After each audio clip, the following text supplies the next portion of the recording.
What's going on, guys? This is Rob. If you guys enjoy my content, make sure you hit the subscribe button and make sure you hit that little bell so you never miss out on my sexy voice. So I'll be honest with you guys, when it came to the Green Lantern mythos, it had always been so daunting to me. I mean, because it was so huge in scope. There's really never been anything like Geoff Johns' run on Green Lantern. The only thing that I can think would be equivalent to that from like Marvel, for example, would be like if Jonathan Hickman, instead of writing the Avengers and New Avengers leading up to Secret Wars, he had started all the way back with Civil War, then he covered Secret Invasion, then he covered, the Avengers Initiative, then he went to, Dark Reign, and then Siege, and then Fear itself, and then the Heroic Age, and all those things that led into Hickman's, his Avengers and New Avengers run going up to Secret Wars. Geoff Johns' writing of the Green Lantern mythos is that expansive. It literally changed everything about the Green Lantern mythos. Not only that, you also had contributing writers, more specifically Cullen Bunn, with regards to the history of Sinestro himself. And so, because of the fact that this channel exists to explain things, because of the fact that this channel exists to make sense out of comic books and give you a place to start if what you're looking to do is get into a series, we're gonna do exactly that.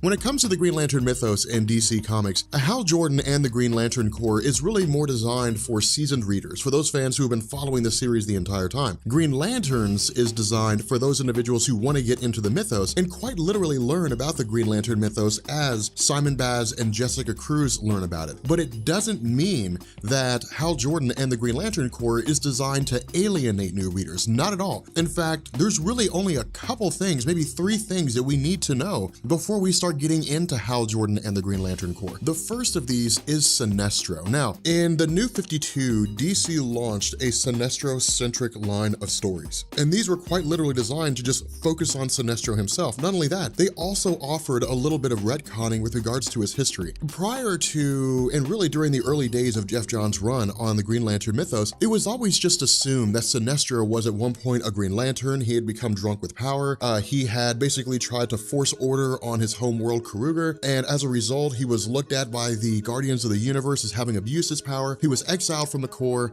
and eventually Sinestro became a Yellow Lantern and formed his own Sinestro Corps. That was the universal standard with regards to his history, right? What DC did is they came along and they said that was not necessarily the case. Instead, somewhere along the line, Sinestro had a daughter named Saranic, and what happened was he came to the realization that his homeworld Karuger was just too chaotic for a child to be raised in. And so as a Green Lantern, he chose to basically force order on the planet so that his child could grow up in a suitable environment. Because of this, he was cast out of the Green Lantern Corps and ultimately formed the Sinestro Corps in response to this. Now, because of that, things began to unfold as we saw with the Sinestro Corps War, different things like that. What's happening here with this particular story, what Robert Venditti is doing is he's basically taking the concept of the Sinestro Corps War and he's turning it on its head. With the original Sinestro Corps War, they were basically the ones on the outside trying to break their way in, right? The Green Lanterns were the established police of the DC universe. The Sinestro Corps were the ones who were infiltrating. With this, it's the opposite circumstance with Sinestro's Law. Instead, in the events that led up to DC Rebirth, the Green Lantern Corps in its entirety basically vanished. They disappeared. In the beginning, nobody really knew where they had gone to, and even now in the Green Lantern comics, nobody really knew what had happened to them. Now, we as the reader know that the Green Lantern Corps, with regards to John Stewart and Guy Gardner and all those other members, had basically been thrust into the past, into the last days of the universe prior to the current one. And so they were basically lanterns out of time. But there was no Green Lantern Corps in the DC universe. And so because of this, this allowed Sinestro to have the Sinestro Corps move into becoming the protectors of the DC universe to basically take the place of the Green Lantern Corps. Now, what happened with this? There was a story arc that was written called The Palings, and the Palings were led by a guy called the Pale Bishop, I believe. And this story centered on the idea of the Palings lacking emotion. There was no real ties to emotion to them. Well, the problem with that is the Lantern Corps exist based on emotion. Each Lantern Corps has a source of power, which is an entity. You have Parallax for the Yellow Lanterns, and you have the Bull for the Red Lanterns, so on and so forth. But because of the fact that the Palings couldn't feel emotion, the powers of the Green Lanterns were limited only insofar, or I guess the powers of all the Lantern Corps were limited only insofar as their ability to create constructs that could physically combat the Palings. Instead, they couldn't instill fear in the Palings and turn them to their cores. And so what happened here is the Sinestro Corps basically took over the mantle as the police of the DC universe, and they started fighting off against the Palings. Now, it was literally a universe-wide conflict. I mean, it involved everybody fighting on behalf half of the Sinestro Corps against these Palings and the Pale Bishop. Ultimately, Sinestro was successful in this. The problem was that prior to the Green Lantern's vanishing, his daughter Saranic had become a more intricate part of his life. And so where she was originally a Green Lantern, she was more or less forcibly inducted into the Sinestro Corps by Sinestro himself, but she never really shared their feelings. Now, we'll get into that more as we go through the story because she's really one of the central characters in this event, and it's really cool to see what Robert Venditti's doing with the evolution of her character. But the fact remains here that once the battle with the Pale Bishop was over, Sinestro, at least it's alluded to the idea that he had more or less kind of sacrificed part of his soul for the purpose of defeating the Pale Bishop, and because of this, he wasn't really at full strength anymore. He wasn't at full capacity. Now, this is where things get a little bit hairy, and the reason why is because DC Rebirth was planned out quite a bit before the conclusion of the Sinestro story. And I was talking to Benny about this, and he had mentioned that Robert Venditti had been told that by the time the Sinestro story was going to be over, that Sinestro was going to be old. But we know that with issue number 23 of Sinestro, he was still relatively young, and he wasn't nearly as old as he looked during the events of Hal Jordan and the Green Lantern Corps Rebirth. And so what the Rebirth issue was designed to do was to basically wrap up those loose ends regarding the Edge of Oblivion and the Lost Lanterns, regarding Sinestro looking old, how to restore him to his youth, so on and so forth. But more so than that, it also focused on Hal Jordan. Now, with regards to chronology of the Green Lantern mythos in the DC Rebirth universe, Hal Jordan and the Green Lanterns takes place before Green Lantern's Rebirth. And the reason we know this is that Hal Jordan was not one of the Lanterns, one of the Green Lanterns that found himself thrown back in time to the previous universe. Instead, what had happened is that over the course of the events that took place in Jeff Johns' run, all these different conflicts that had happened, Wrath of the First Lantern and, Rage of the Red Lanterns and so on and so forth, even the Sinestro Corps War itself, society had sort of begun to lose faith in the Green Lanterns. And the reason why was that because on a personal level, the various citizens of the DC universe didn't look at it as the Sinestro Corps are the ones that are trying to take over the universe. They simply saw it as a conflict between the Green Lanterns and everyone else. And because of the fact that the Green Lanterns, while they were trying to protect the universe, because of the fact that these conflicts spilled over into other planets, because it saw the destruction of other races and so on and so forth, the various inhabitants of the universe began to sort of shy away from the Green Lanterns. And so what this did is this led into Hal Jordan effectively falling on his own sword, basically. More or less taking the stance that he would come out, or he would look to be the renegade of sorts, and in response, the Green Lanterns would seek him out. Now, this was all just an illusion, and it was designed to restore the honor of the Green Lanterns in the eyes of the universe's citizenry. The problem with this was that the Edge of Oblivion event happened, and suddenly the Green Lantern Corps was gone. And so this left Hal Jordan without a power ring. It left Hal Jordan without the ability to be a Green Lantern. And so what DC Rebirth did with regards to Hal Jordan and the Green Lantern's Rebirth is it came along and it had Hal Jordan more or less becoming willpower in and of itself. And the way this worked was that while he was on the run, he had taken an artifact that had previously belonged to Krona. And I'm a little fuzzy exactly on how this artifact worked, but it allowed him to basically operate as a Green Lantern without actually having a Green Lantern ring. The problem with this was that the effects of the gauntlet on Hal Jordan, at least it seemed, to more or less merge Hal Jordan with willpower in and of itself. And so instead of Hal Jordan simply just manipulating the Green Lantern ring and using willpower, he was becoming willpower.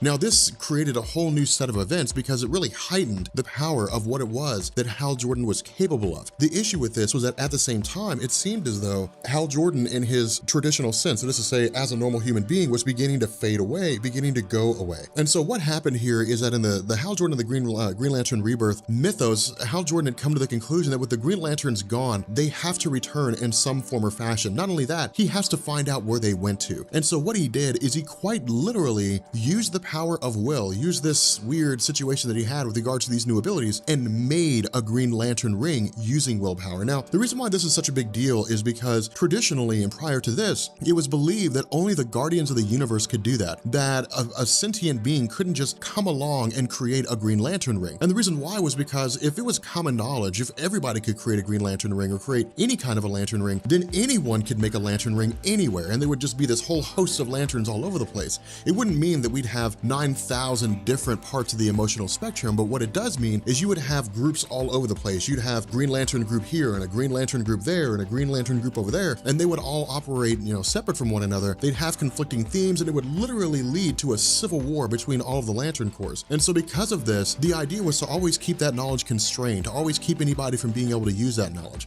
More so than that, what this does is it elevates Hal Jordan. It says that Hal Jordan is no longer just the greatest of the Green Lanterns. Instead, he's the definitive Green Lantern. Not only that, he'll likely become the source of power for all the Green Lanterns. But again, at this point, we're really just kind of spitballing. That's getting into territory that we're not 100% sure about. And so because of the fact that Hal Jordan and the Green Lantern Rebirth events started with Sinestro being old, which was contrary to how it was supposed to start with regards to him maintaining his youth at the end of the original Sinestro story, what Robert Venditti did is he basically came along and he had Sinestro merge with the Parallax entity. Now, this has only happened maybe once or twice before, but it was just basically a way for Robert Venditti to restore the youth of Sinestro. And so because of this, Sinestro now returns to his position as being head of the Sinestro Corps. Not only that, Robert Venditti doesn't simply just write it off and just say, well, it's just a way to return him to his youth. He ties it into the story, which is actually really well done. What he says here is that with regards to Sinestro returning to his youth, this was all part of the plan. That the plan was to look at his daughter, who was altruistic, to make her head of the Sinestro Corps. And in the time between the end of the Sinestro series and the start of Hal Jordan and the Green Lantern Corps Rebirth, that she would basically start moving the Sinestro Corps in a direction to where not only would they be the police of the universe to take the place of the Green Lanterns, but society, the citizens of the universe, would grow to love them. And when that point came, when it came to the point where the citizens of the universe welcomed the Sinestro Corps as their police,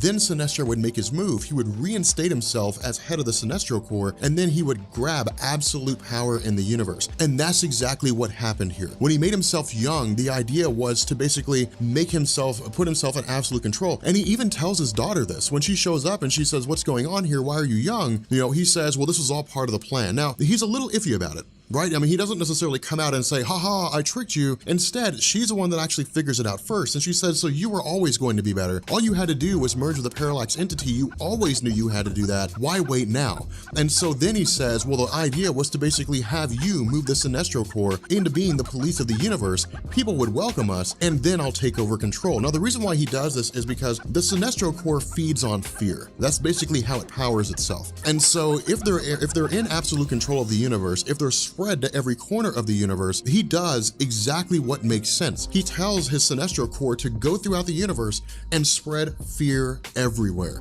That way, it'll bolster the power of the Sinestro Corps. Now, the reason for why he does this will actually become clear here in a little bit, but what I want to do is I want to transition back to Hal Jordan here. And the reason why is after Hal Jordan had arrived on Earth and he had he had gone to Simon Baz and Jessica Cruz and said, you are now members of the Justice League. You are also Green Lanterns. You guys are going to share a central battery core. That way you all, or I guess a power battery core. That way you all can, you'll be forced to work together. When he had taken off into space to find the Green Lanterns, that's the early part of the story. That's really all he does in the beginning of this, is him hunting around trying to find the Green Lanterns. Now, he does interrogate various people, but in the midst of the Sinestro Corps traveling around the universe and instilling fear in its various citizens in order to bolster their power, a couple of them come across Hal Jordan. Now, I'll be honest with you guys, I had never really considered the Green Lantern mythos to be something epic, right? I mean, to me, it was like, yeah, Green Lanterns, they can do stuff, there's Lantern Corps, whatever. This story totally changed my mind. It was, not only is this story amazing, Guy Gardner is a badass. Like, it's so cool. But Hal Jordan, like Robert Venditti, really establishes in us what Hal Jordan was capable of. The worst case scenario for the Sinestro Corps is that if there were only going to be one Green Lantern left in the universe, that it would be Hal Jordan. That's the worst situation they could have, because Hal Jordan is the definitive Green Lantern. He's the one guy that not only has what it takes to make the Green Lantern Corps great again, to reinstate it, but he's also the greatest of them in the sense of his battle prowess, his intelligence, and so on. And so because of this, with these couple members of the Sinestro Corps initially come into contact with him, the idea is they believe they can take Hal Jordan out. They believe they can actually, take him off on their own. Now, Sinestro's told that Hal Jordan has been discovered. But Sinestro initially freaks out about this because his idea, you know, when he's informed by this, his thought process is, this is the worst thing that could have happened. This is the worst situation that could have happened. We don't need Hal Jordan here because he's literally a one-man army and he will just disrupt everything that's going on. Now, there's something else to also take note of is that this comic also features the return of the Green Lantern Corps to this universe. Now, we're not given a whole lot in terms of, you know, what this means initially, but what we are told is that the ranks have been thinned, that where the Green Lantern Corps almost in its entirety was sent to this old reality, that about 90% and maybe 95% of their fighting force was obliterated on their journey back. And so because of this, they're at a fraction of their number. Now, with regards to the Green Lantern Corps under the control of John Stewart and with, you know, Guy Gardner sort of as a second in command, or at the least as one of his most respected members, they're stuck in a pickle here. They're stuck in a rough situation. And the reason why is because they don't know what's going on in the universe right now. Not only that, the universe is a huge place and their number is small. Their long-range communications are offline. Everything they need to operate in a measurable capacity is not there. So they can't send one of their guys to the far side of the universe and maintain contact because their rings just don't have that ability at the moment. That entire system's offline. And so because of this, they more or less have to use short-range investigations, but ultimately the decision's made to have one of their guys go out into the universe and see if they can't figure out what's going on. Now, this person is basically elected, or I guess he steps forward as Guy Gardner. Now, again, we're gonna find out how badass Guy Gardner is because he's actually pretty sweet in this comic. It's pretty cool. But what I wanna do is I wanna jump back to Hal Jordan here because I kind of feel like Hal Jordan, of course, is one of the central characters in this story. When Sinestro learns that Hal Jordan is going off against a couple of the Sinestro Corps members, his immediate response is, run, get out of there, come back here, we'll marshal our forces, and then we'll take on Hal Jordan. But they basically ignore the order, much to their own demise. What happens here is they decide to take him on. They believe that they have him captured, and they tell Sinestro, we have Hal Jordan captured, and Sinestro flips. He says, you morons, I told you to get out of there, like I told you to leave. And so because of this, of course, Hal Jordan's able to break his way out, and he again continues the fight. Now, again, this is Robert Venditti telling us that Hal Jordan is not a pushover. Hal Jordan's not a guy that you just run over, you know, that he's very formidable in his own right because he's fought so many members of the Sinestro Corps. Not only that, he was taught at the knee of Sinestro himself. And so because of this, he can go toe-to-toe with Sinestro. That means that he could easily take on Sinestro's Corps members. They don't really stand much of a chance. And so again, once this conflict, as this battle continues on between Hal Jordan and these members of the Sinestro Corps, ultimately we also see that a whole host of Sinestro Corps members show up as well in an effort to take on Hal Jordan and effectively subdue him. Now, because of the fact that Guy Gardner has been sent out into the universe in search of the events that are going on to find out what's happening right now, the issue is that he was given a 24-hour window. This was really just John Stewart operating pragmatically, right? You know, it was him saying, look, I'm the leader of the Green Lantern Corps right now. I've got to think of the best way to keep this Lantern Corps intact because again, they're operating in isolation here. They don't know that Hal Jordan is going off against the Sinestro Corps. They don't know the Sinestro Corps has taken over as the police force of the universe. They have no idea what's been going on. So they're basically operating on the sense of complete blindness. And so because of this, you know, really John Stewart's kind of biding his time. He's really kind of waiting. But for him, it's also the idea that not only may he lose one of his strongest members, he'll also lose a great friend. Because despite the rivalry that exists between the two of them, despite their various issues in the past, there's a massive amount of respect between them. And the reason why is because we learn that Guy Gardner seems to have, he's run into a couple of members of the Sinestro Corps basically, or at least it seems as though he's in the process of a battle and he's going to be taken prisoner. Now, switching back to Hal Jordan here, Hal Jordan is easily able to take on the rest of the Sinestro Corps without too much effort here. And this is a big deal. This is huge because again, this really hits home to the fact that Hal Jordan is so capable in his abilities. Not only that, because of the fact that the Sinestro Corps rings feed on fear, it's not just a simple situation of empowering themselves.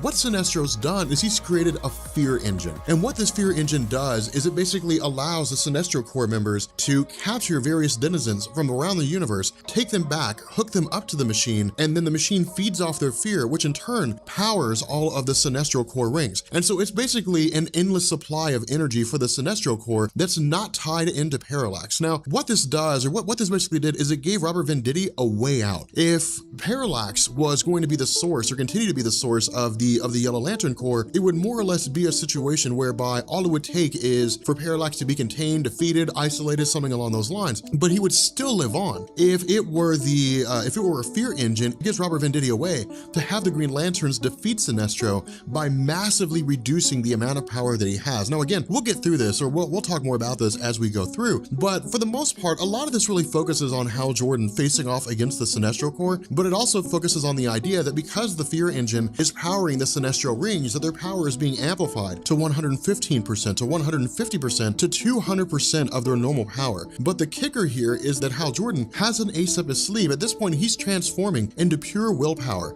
and so it seems as though he's not really limited by what it is that he's capable of, or at least what it is that a ring is normally capable of. And so because of this, while he is able to hold his own for a time, the idea is that he's ultimately not able to hold his own against the members of the Sinestro Corps that have so much power. And so because of this, it looks as though he's basically defeated. Now from here, we switch over to Sinestro himself, and we have Sinestro being presented with a Green Lantern that the members of the Sinestro Corps have captured. Now, in a perfect world for Sinestro, this would be Hal Jordan laying here, and he would be celebrating. He would say, yes, we have Hal Jordan. We can basically, we can break his will, we can control his fear, we can hook him up to the fear engine, and our power will be amplified to levels that we can't even imagine yet. But when they show him who the Green Lantern is, it's Guy Gardner. Now, for the Guy Gardner fans out there, I'm sorry guys. Guy Gardner's cool, but he's no Hal Jordan. And I don't know if maybe this is the message that Robert Venditti was trying to communicate, but if what he did here came off as, well, it's just Guy Gardner, he's nobody to worry about, he makes up for it later on, because Guy Gardner Guy Gardner is the man. Guy Gardner is so badass. Now, to sidetrack here for a quick second, we're gonna jump back to Guy Gardner here. To sidetrack for a quick second, what we learned is that Hal Jordan was not actually defeated. Well, he was, but he wasn't taken by the Sinestro Corps, which we know. Instead, he was taken by somebody else and is presumed to be the daughter of Sinestro, who is now working against him in an effort to basically remove him from his position and restore the Yellow Lantern Corps back to being a reliable police force. But jumping back to Sinestro, the idea here is that where he believed that Hal Jordan was going to be brought to him, the fact that his daughter had taken Hal Jordan was confirmed when the Yellow Lanterns returned without Hal Jordan. And when he had said, you guys told me you had him captured, why isn't he here? They had said, well, your daughter showed up and told us that you ordered her to bring him, or to basically take him. And so Sinestro says, no, I told you to bring him here. Don't listen to my daughter, listen to me. And then he just kills that guy. Now, of course, this shows us the ruthless nature of Sinestro. But more so than that, it also shows us that, again, his daughter is working to basically subvert his control, that she's working against him as opposed to trying to help him. More so than that, it also tells us that his daughter was never a true Yellow Lantern. Now, this will be something that will be spoken about later on, but it's really a passing line later, and I think right now presents the best opportunity to have that discussion. With regards to his daughter, she was very much a member of the Green Lantern Corps for a time, and it really seemed as though she was best suited to be a Green Lantern. Becoming a Yellow Lantern was not her decision. She was conscripted by her father, again, as part of his plan to elevate the Sinestro Corps to being this police force that people celebrated, that people loved. The problem with this was that for her, when it came to the Sinestro Corps, they were largely people who were weak-minded.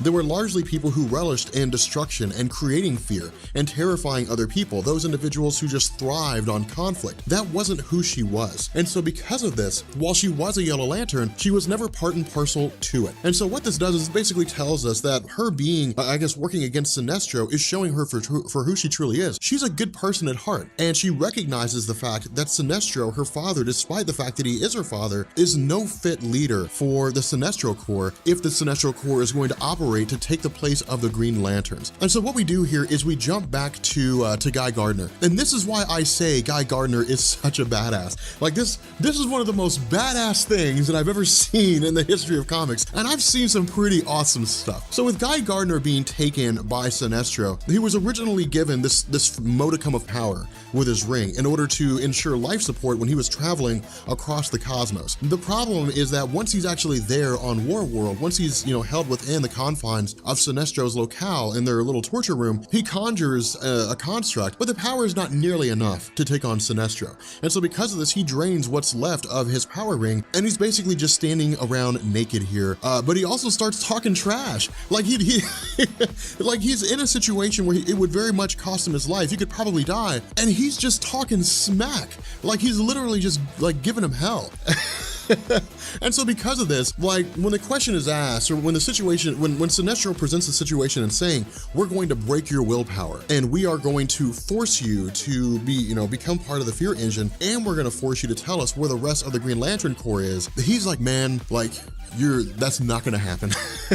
No matter what happens, he refuses to break. And that's actually what happens. Like, he refuses to break, but the way that he refuses to break is absolutely amazing. And so what happens is we jump back to John Stewart. And this is really just Robert Venditti giving us this all hands on deck, because if you guys have noticed, he's building up to this massive conflict. You have Hal Jordan trying to find the Green Lanterns. He's been taken, or not really been taken prisoner, but he's basically been rescued by the daughter of Sinestro, who's working against her father. You have Guy Gardner, who's been taken prisoner by Sinestro, but he's working against Sinestro. And then you have John Stewart and the Green Lantern Corps. Now, what John Stewart says is, we've got two choices. The smarter road would be to simply just wait here. Would be to just stay here on the edge of the universe when no one knows we're at, and to wait to see if Guy Gardner returns. The problem with this is that it's very possible that Guy Gardner's been captured. And if he has been captured, then he's probably not gonna come back. Not only that, if he's being tortured or being held prisoner, they may kill him, in which case, if we do nothing, we might as well have killed him ourselves. So he says, either we can stay here and do nothing, or we can go find Guy Gardner. We can make our presence known to the universe, and we can do whatever we need to do. But because they're Green Lanterns, and this is why this is so badass, because they're Green Lanterns, they're like, we don't sit around. We don't rest on our laurels. Whether we win or whether we all die, we're gonna go find Guy Gardner, and we're gonna do our damnedest to rescue him. So what we do, God, this is so badass. So what we do is we jump to Guy Gardner, all right? And Guy Gardner is being interrogated. He's literally being tortured, but he won't talk. He won't tell them where the Green Lantern Corps is. Not only that, not only that, there's this amazing line that he says where the guy's torturing him and he says, you better put your back into it, Cupcake. What an awesome thing to say. What an awesome line. But the really cool thing here is that when the torturer begins the process of basically saying, fine, we're going to enhance the torture, we're going to make it worse for you, Guy Gardner starts running off the Green Lantern oath. Not only that, he'll keep doing that. Like, and it's so cool, because for me, Guy Gardner always seemed like the jokester, right? He always seemed like the guy that no one took seriously. He was a frat boy in the Green Lantern Corps, and in a lot of ways he was. But what Robert Venditti's telling us here, and I'm sure it's been previously established in Jeff Johns' run, is that, yeah, Guy Gardner's a joker, Guy Gardner's silly, Guy Gardner is nonsensical from time to time, but he's got it where it counts. And that is so awesome. That's really cool here. And so what we do is, again, we basically pick up with Hal Jordan speaking with the daughter of Sinestro. And what happens here is she basically says, I used some of the yellow power of fear to more or less fix you up. But she also notices that he crafted his own ring because it's not the same kind of design that all the other Green Lanterns have. And the question is, how did you do this? Where did this ring come from? How is this possible? And he simply says, I made it myself. I put it together myself. Not only that, he also tells her that he seems to be becoming one with willpower in and of itself. His body, or his structure, seems to be changing. And so again, we're not really given a whole lot of information here in terms of what this means. The indication is that because he's becoming one with willpower, he is becoming willpower itself. He is becoming literally a living construct. But we don't know that for absolute certainty. All we really know here is that his powers seem to be moving in a new direction, moving into a new echelon. And so switching back to John Stewart and the Green Lantern Corps, what we find here is that while they're transitioning across the cosmos, while they're traveling to whatever it is or whatever direction it was that Guy Gardner went in, they're suddenly met upon by a host of ships. And the ships that they all meet initially seem to possibly be enemies, and they take on defensive formations. But what happens is we learn that there's actually a little bit more going on here, that with Sinestro going through, with his core going through, inflicting fear, terrifying people, kidnapping them and hooking them up to the fear engine, that not everyone is okay with this. Not only that, a lot of the citizens in the universe, they're not cowards, that they're basically marshaling their forces as best they can. And eventually, with their forces marshaled, they intend to wage a war against Sinestro. Now, we know that's suicide. We know that if these guys, these various alien races, were to try to take on the entirety of the Sinestro Corps, especially with the Sinestro Corps' power being bolstered by virtue of this fear engine, that it would lead to their complete and utter ruin.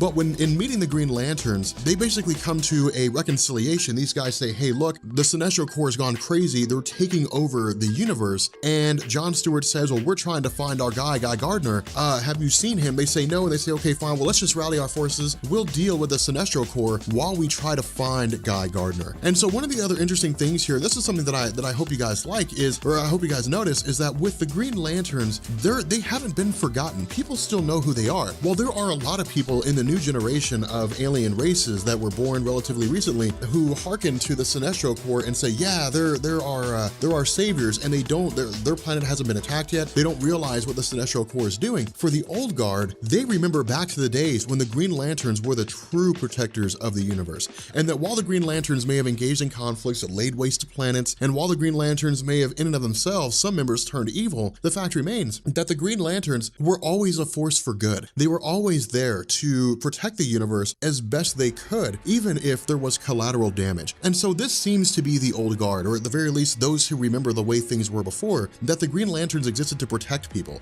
And so by joining forces, it allows the various weapons of these armies to work in conjunction with the construct abilities of the Green Lanterns, and in turn present a pretty formidable army, or at the very least, it bolsters their ranks. And so again, what we do here is we pick up with Hal Jordan. Now, what Hal Jordan had done during the latter half of his conversation with the daughter of Sinestro is he had said, look, like, I know I have a whole new set of abilities now. I know I'm more powerful than I was before. Here's what's gonna happen.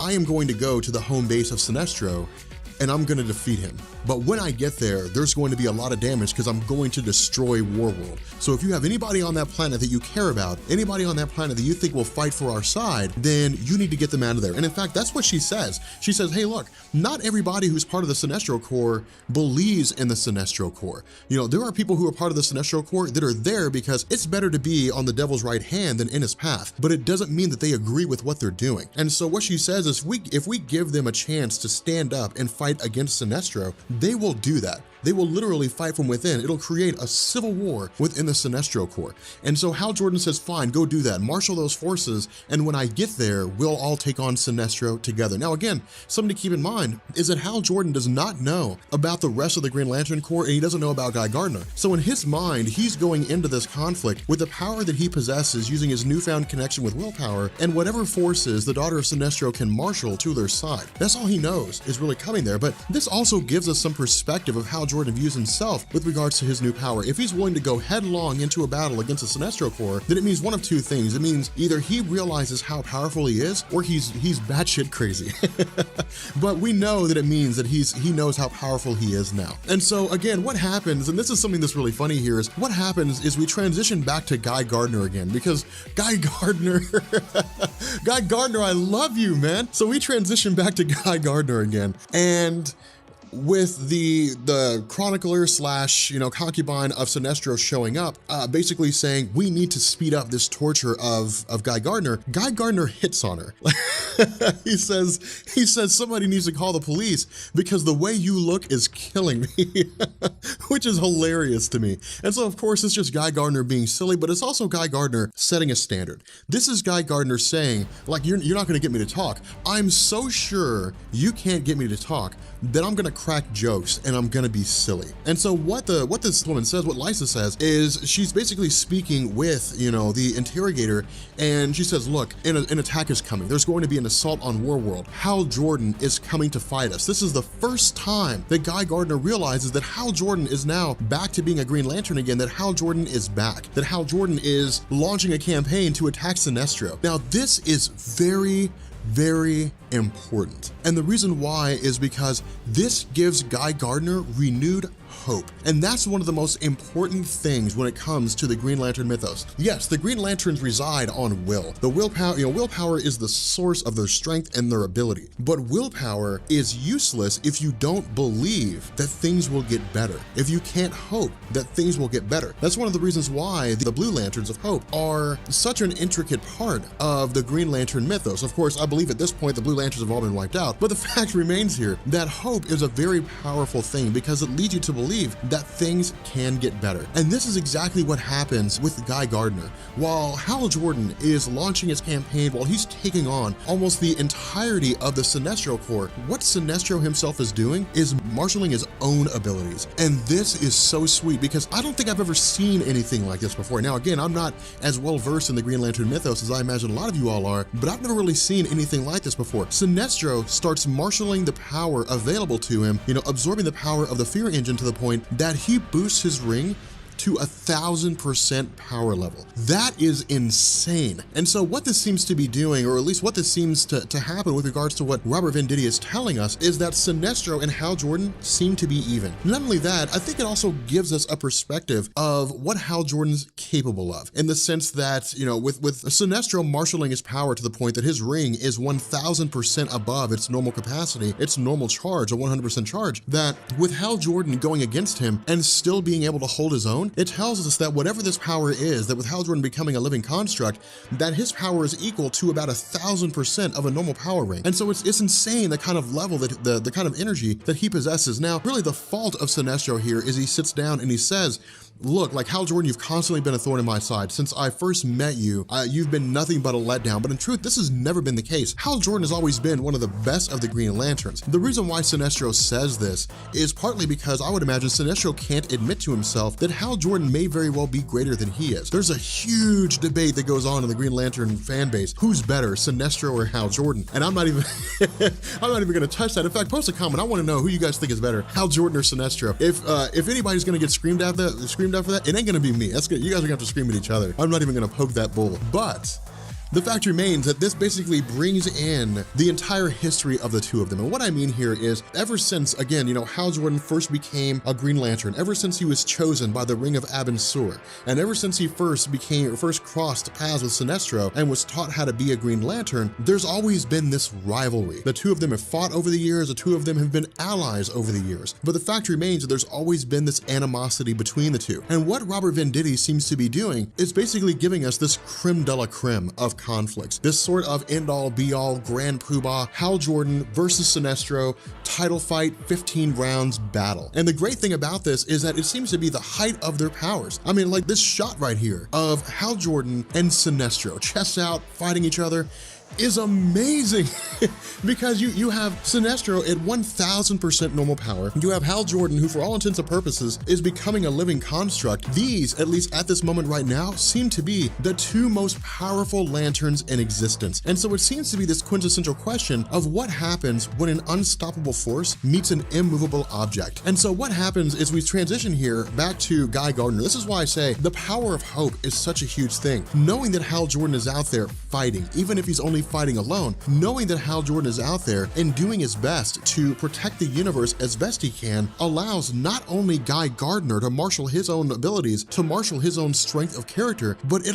influences everybody else around him. This shows us the power of the Green Lanterns, not just in creating physical constructs, not just in, being able to fly and engage in really cool battles and stuff. It shows us the power of the Green Lanterns in the hearts and minds of the universe's citizens, because he starts running off the Green Lantern Oath in Brightest Day and Blackest Night, and everybody else starts reciting it as well. No evil shall escape their might. Let those who worship evil's might beware their power. Green Lantern's light. And everybody says it. Everyone who's hooked up to the fear engine says it. Every single person. And because of this, their willpower is able to fight off fear. And because it's able to fight off fear, the fear engine is no longer able to manipulate their minds, and it basically begins reducing the power of the Sinestro Corps. It reduces the power of Sinestro himself. And so because of this, because his power begins to drop off, it's effectively inevitable that Sinestro was going to be defeated. Now, ultimately, this also leads to Guy Gardner marshaling the rest of the Sinestro Corps members who are avidly standing against Sinestro, fighting on behalf of what remains of the Green Lantern Corps, or at the very least, living up to their previous positions.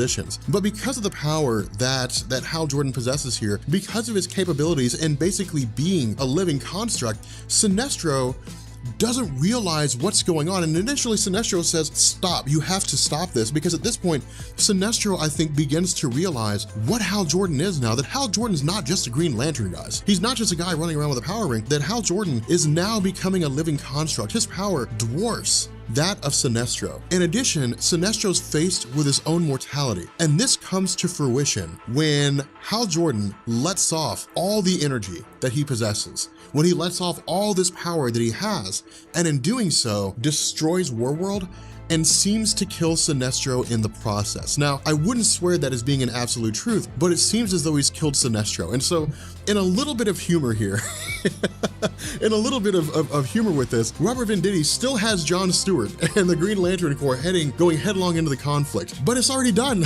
It's already over. They don't even get to fight, which is the saddest thing ever. But they are met by the arrival, I guess as the story comes to an end, they are met by the arrival of Guy Gardner, who's being protected by, of course, the daughter of Sinestro with her power ring, as well as those members of the Sinestro Corps who worked against Sinestro and who are now allying themselves with the Green Lantern Corps itself.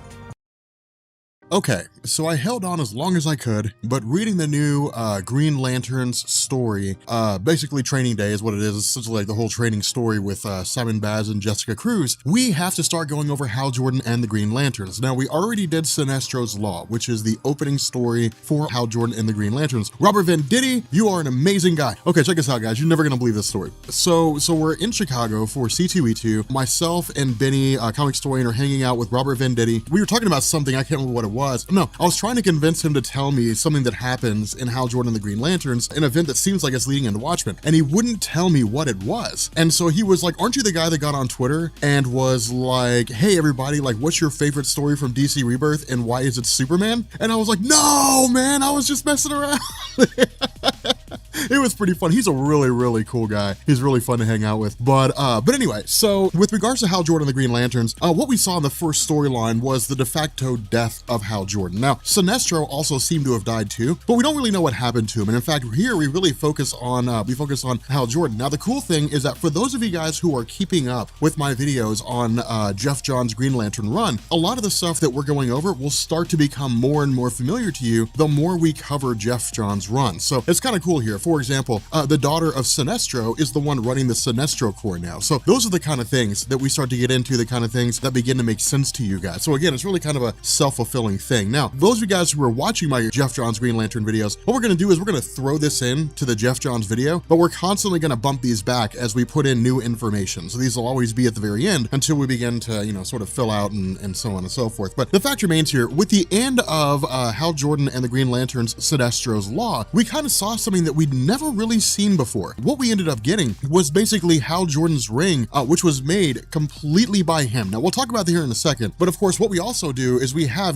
John Stewart, who's basically leading the Green Lantern Corps, and the daughter of Sinestro, who's leading the Sinestro Corps. And what they've done is essentially come together, because remember, at the end of really kind of going into the New 52, at the tail end of Jeff Johns' run and picking up with Robert Venditti's run, we basically had this whole scenario where the Guardians of the Universe were almost completely and totally obliterated with the exception of Ganthet and Sade. They were just kind of exiled out into the middle of nowhere. They've been gone the entire time. John Stewart and the other Green Lanterns were essentially kind of ousted beyond all known existence and kind of taken all the way back to the very beginning of the universe's origin. And what it did is it set the stage for the Sinestro Corps to basically have run of the land. They could essentially implement their own law, operating under the guise of being protectors, and then force the universe into enslavement. Of course, this basically resulted in the Green Lanterns kind of coming back, or at least it was a very coincidental, timely thing. They came back, they fought against the Sinestro Corps, and Sinestro supposedly died. And so because of that, we basically have these two corps operating together. The issue is that despite the fact they're really kind of in shambles, so they're really just kind of hanging on by the skin of their teeth, at the end of the day, they are Green Lanterns, and they are the universe's police force. And so they grab what numbers they have, they grab the Sinestro Corps, and they take off to Sector 2813, which is basically the whole Vegas sector, for the purpose of responding to a threat. Now, of course, we end up finding out this threat comes in the form of Starro. Now, this is a great throwback. This is a really, really cool throwback. Starro is a filler villain, right? Starro is the guy you bring in when you're launching a new story and you want to show what the team is about. Starro was the original villain of the Justice League of America when they were first created in 1960. He's the very first villain of the Justice League, and he really kind of has a special place in the legacy of DC Comics because of that. So he's like the guy that's been at the job for like 30 years and now he just doesn't ever do anything, but nobody fires him because he's paid his dues. That's really kind of what happens with Starro here. I mean, he's the guy on the couch, more or less, you know, and it's things like this. I think it's really, you know, these small little moments, these little great things that make Hal Jordan and the Green Lanterns the best thing coming out of DC Rebirth, because it's just these great little tidbits of history that get thrown and get kind of brought into this story. Now, of course, with Starro effectively vanishing, you know, essentially disappearing, what ends up happening is the Green Lanterns, you know, essentially try to chase after him, only to find out that they've been contained and they're held inside one of the jars of Brainiac. Now, this is really kind of cool because, again, Brainiac's big claim to fame is that he just goes around putting things in containers. Now, we know from our Injustice origin videos for Brainiac, because we basically just grabbed the New 52 origin, which you'll find down in the description. We know a lot of this was rooted in the idea that he was basically trying to save the universe, or save, you know, all things in existence from a warring race outside of, you know, from another dimension. But the fact remains here that his big thing is just traveling around the cosmos, grabbing things that are interesting, bottling them up, and then just holding them in place. And so effectively the Green Lanterns and the Sinestro Corps are stuck inside a giant jar as it's being held by Brainiac, which is kind of cool. But again, picking up with Hal Jordan's Green Lantern ring,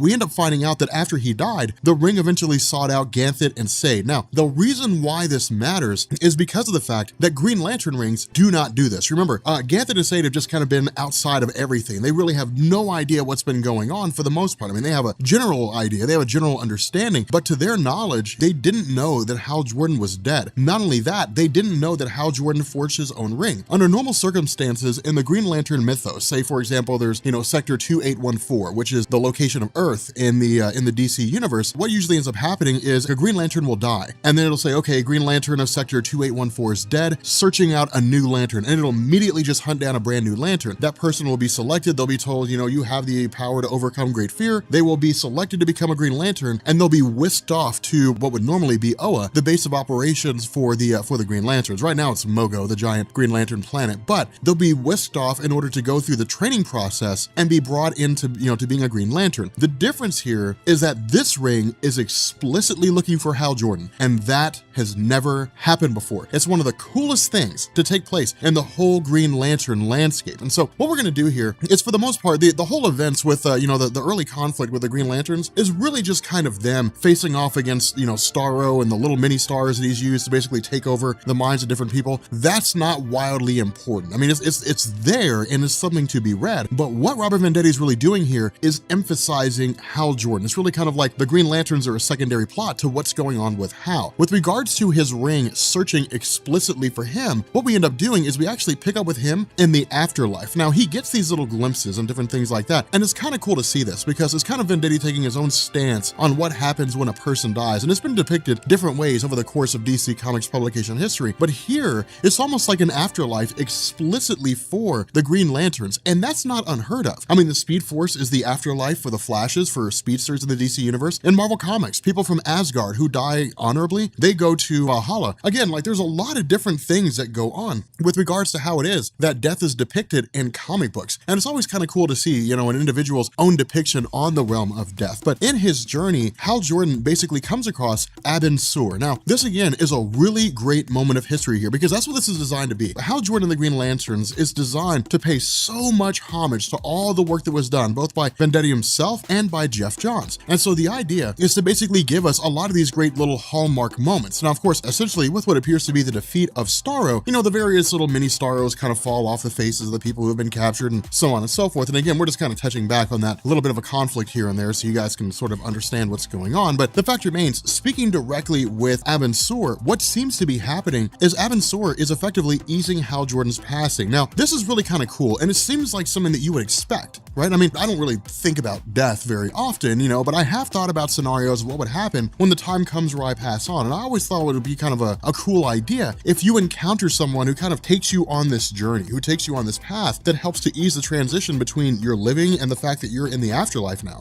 Because I imagine it'd be a pretty jarring experience to suddenly just be dead. Well, that's that, you know, and just gonna be whisked away, you know, to some place or something along those lines. But the fact remains here, you know, with regards to Abin Sur, the whole idea of kind of easing Hal Jordan's passing also comes with the notion that Hal Jordan shouldn't be here. And that's what's kind of crazy, is because of all the people that could have appeared to Hal Jordan, it's Abin Sur. And so while he's kind of here to say, hey, look, man, like, you're in the afterlife, just so you know, you basically died. You know, the idea is to say, look, man, right now is not your time. you are not supposed to be dead. You are supposed to be alive. Now, this doesn't mean that Amon-Sur can see the future. It doesn't mean that he's, a guy that knows everything that's going to happen later on down the line. What it does mean is that Hal Jordan is going to play a very intrinsic part in the events to come, because keep in mind, everything in DC Comics is leading up to, the whole reveal of the Watchmen and all that kind of good stuff. And that's really what's going on right now. And, the Green Lanterns by Sam Humphries, the reason why we're kind of going back and covering all this stuff is because we basically have the Green Lanterns, Simon Baz and Jessica Cruz, showing up to receive training alongside Guy Gardner and Kyle Rayner. And so they're basically going to step into the role of being tried and true Green Lanterns, because all these numbers are being consolidated. All these different superhero teams are being brought together. Armies are being raised. All these preparations for war are being made with regards to the DC landscape. If you look, that's exactly what's happening. Superman's consolidated with his new 52 power, and he's stronger than he ever was. All the Green Lanterns are being recalled back to Oa. You have all these different things taking place, especially with the button. I'm not going to spoil anything because it just came out and it's really, really good. But all these things are taking place for the purpose of consolidating numbers. And so what ends up happening is Ganthet and Sade basically reach out and they yank Kyle Rayner. They bring Kyle Rayner over to the location. Now keep in mind, Kyle Rayner is the White Lantern, and so he can literally reach into the afterlife and pull Hal Jordan out. But the crazy thing is that as is depicted here, it's contingent on the mindset of the person who's already there. And so Hal Jordan is in a very confused state. He doesn't know what's going on. I mean, he's being told, yes, this is not your time. You are not supposed to pass on yet. But for him, he's also kind of accepting to a degree. I mean, he's like, I don't really know where I am, but he's not panicking. He's not freaking out. It's nothing like that. It's him basically just kind of like, yeah, I guess maybe this is the afterlife. He's calm. He's relaxed. He's not panicking and clamoring his way back to life again. And so because of that, where he does meet all these other members of the Green Lanterns who have died, Tomar Ray and all these various individuals. And it is really cool to see. But the fact remains here that Kyle Rayner essentially uses his power, reaches into the ring that is Hal Jordan's, and tries to bring him back. Now, that's the cool thing, because the ring is what anchors Hal Jordan to the possibility of continuing to live. The ring is what anchors him there. It's almost as if, for example, you had fallen down into a hole and you were just holding on to the edge. Somebody can grab your hand and they can pull you back up. And that's exactly what Kyle Rayner's doing with Hal Jordan's ring. Had Hal Jordan not forged this ring out of his willpower, all of his essence would essentially be gone with him, because this is, again, just a small essence of what Hal Jordan is. It allows Kyle Rayner to reach into the ring itself and pull Hal Jordan out. And that's exactly what he does. And that's one of the coolest things to see, is him basically resurrecting Hal Jordan, bringing Hal Jordan back. Now, of course, once Hal Jordan is here, we also end up finding out that where Brainiac is going around and gathering up all these different artifacts and putting them in containers, that while this is a normal trend of Brainiac himself is actually being controlled by Larfleeze. Now, there are Green Lantern fans out there who love Larfleeze. They're like, yes, Larfleeze! There are people who love Larfleeze. He's got so much character. He's such a cool character. So here's the deal. Larfleeze taps into the emotional spectrum of avarice, or really the emotion of avarice in the emotional spectrum, i.e., greed. He is the greediest lantern in the universe. It's such a cool concept too, because if you're the Green Lantern that taps into the emotion of greed, you would be the only lantern, right? I mean, if you were the Orange Lantern rather that tapped into the emotional spectrum of greed, you'd be the only lantern, and he is. He keeps his central power, or he keeps his power battery in close check. His central power battery is in close check. Everything that he values is just kind of hoarded, because that's what he is. He's a hoarder. He's a guy that just hoards stuff. But the other half of this is the Orange Lantern Corps. There is no Orange Lantern Corps per se, simply because of the fact that Larfleeze keeps himself as the only one with an Orange Lantern ring. Instead, what he does is those individuals that he kills, he in turn makes constructs out of. He effectively captures their essence and makes them into constructs. So it's really kind of a twisted scenario, and it would be a fate worse than death to be taken by Larfleeze. But what he ended up doing was basically stumbling across one of the old designs or the old builds of Brainiac. Now, in truth, Venditti can just kind of get away with this, to be honest. I mean, there's been so many versions of Brainiac that have appeared over the years, and so many versions that have been defeated. We would kind of have to believe that some older model, some obsolete version of Brainiac is just kind of laying in a junk heap somewhere in the universe. I mean, it just makes sense. I mean, it really just kind of makes good sense with his character. But what ends up happening is, because of the fact that Brainiac exists to basically capture, catalog, and store objects, Larfleeze takes Brainiac, makes him his own, and the two of them just begin going around for the purpose of capturing artifacts, for Larfleeze to just hoard things. And that's kind of a cool idea. It's a cool blending of of like-minded things in the sense that Brainiac does exactly what Larfleeze does. The only difference is that Brainiac doesn't have a lantern ring, which seeing Brainiac with a lantern ring would be kind of cool. But again, Brainiac's just kind of serving his purpose here. And so of course, with Hal Jordan having been dead, or at least, having died, without having been aware of the fact that John Stewart and the other Lanterns had arrived, with Kyle Rayner being there and kind of having been this shepherd throughout the universe, really kind of helping worlds thrive and grow and so on, he basically tells Hal Jordan, look, the Green Lantern Corps is back. And so Hal Jordan immediately races off alongside Kyle Rayner and Ganthet Assade. Now remember, with regards to the return of the Green Lanterns, I wouldn't go as far as to say that it's like Ganthet Assade basically saying, yeah, things are going to be just like they were before. It's not going to be like that. It's not going to be that way. But what it will do is it will offer a return to normalcy. And the reason why is because of the fact that when almost all the Guardians of the universe were completely destroyed by Sinestro, who was possessed by the Parallax entity at the time, what he did is he left Ganthet Assade alive, basically allowing them to experience emotions, guilt, remorse, different things like that, shame for the different actions they'd been involved in over the course of their time as Guardians of the universe, and allowed them to stay in isolation. Returning back, with the reformation of the Green Lanterns means that Ganthet Assade can bring those experiences with them. They can kind of walk away from this idea that emotion is a weakness and instead see it for what it is, something that could help them make more rational decisions than if they were emotionless. Now, of course, again, this really kind of begs the question on, which one was better, whether they had emotions or when they didn't have emotions. And in fact, only time will tell with regards to this story. But the fact remains here, with Hal Jordan, with Kyle Rayner, with Ganthet Assade basically showing up to Mogo basically says, look, yes, they're using me as a base of operations. They were recalled to another sector to deal with a conflict, and then all communications basically vanished. Now it's just the search is on for the Green Lantern Corps. The search is on to basically find them and the Sinestro Corps. Now again, Hal Jordan does not know that the Green Lantern Corps and the Sinestro Corps have joined forces. He's not aware of that. In his mind, there's just the Green Lantern Corps. Now from here, what we actually have is a really, really good instance of John Stewart showing his chops when it comes to being a good leader. And this is one of the reasons why I really think that it's high time that John Stewart got his time in the sun, because I think Venditti's doing a great job with regards to his character, because with John Stewart effectively leading everything, you get to see how capable he is. Now, in truth, under Jeff Johns, all the Lanterns of Earth got their time. I mean, they really got their time in the sun. They got a chance for us as the reader to experience them. But I think that in terms of John Stewart being a tried and true leader of the Green Lanterns, I don't really think that Edge of Oblivion showed that for what it was. I don't think it really showed him, for being as capable of a leader as he is, especially now that he has to work alongside basically his sworn enemy, the Sinestro Corps. And so what John Stewart basically says is, look, I know Larfleeze. I know what he's about. Larfleeze prizes his possessions. Larfleeze only cares about the objects that he has. If he begins losing those, he'll do almost anything to get them back. He'll just snatch things up. He'll do whatever it is that he has to. And so what John Stewart says is our plan should be to work alongside each other and basically fight each other. Now, again, this is really kind of cool because we in turn have the Brainiac android feeding on this. The Brainiac android basically says, look, man, like they're gonna go against each other and they are gonna lead to their destruction. But here's the deal. You can catalog all different kinds of events. I mean, some of these things are irreplaceable. Some of these things simply cannot be stopped. You can't bring them back. You just don't have the power to do that. And so at the risk of losing the Sinestro Corps entirely or losing the Green Lantern Corps in its entirety, Larfleeze basically lashes out and destroys the bottle in which they're held, which of course leads to them,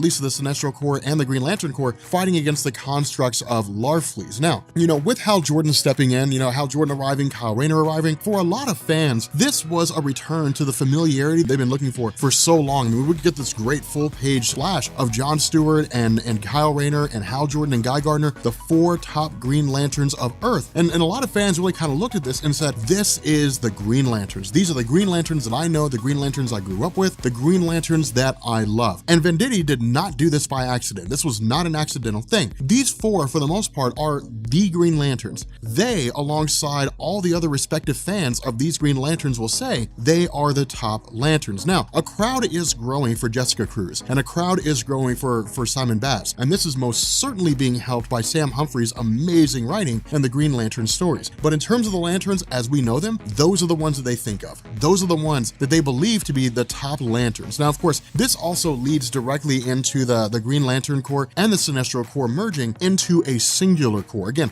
Hal Jordan is still pretty new to all this, so he really hasn't had a whole lot of time to ask questions and to figure out what's going on. Instead, we just kind of get a singular Lantern Corps, which is really going to be kind of cool. But what this does is this basically leads into the return of Saint Walker the Blue Lantern. Somebody understand, somebody explain this to me. Why do you guys like Saint Walker so much? And please don't say because he's awesome. That doesn't answer anything. I want to know why Saint Walker is so cool. Why do people love him? It's a cool name. Saint Walker is an awesome name, but people love Saint Walker, and I just don't understand why.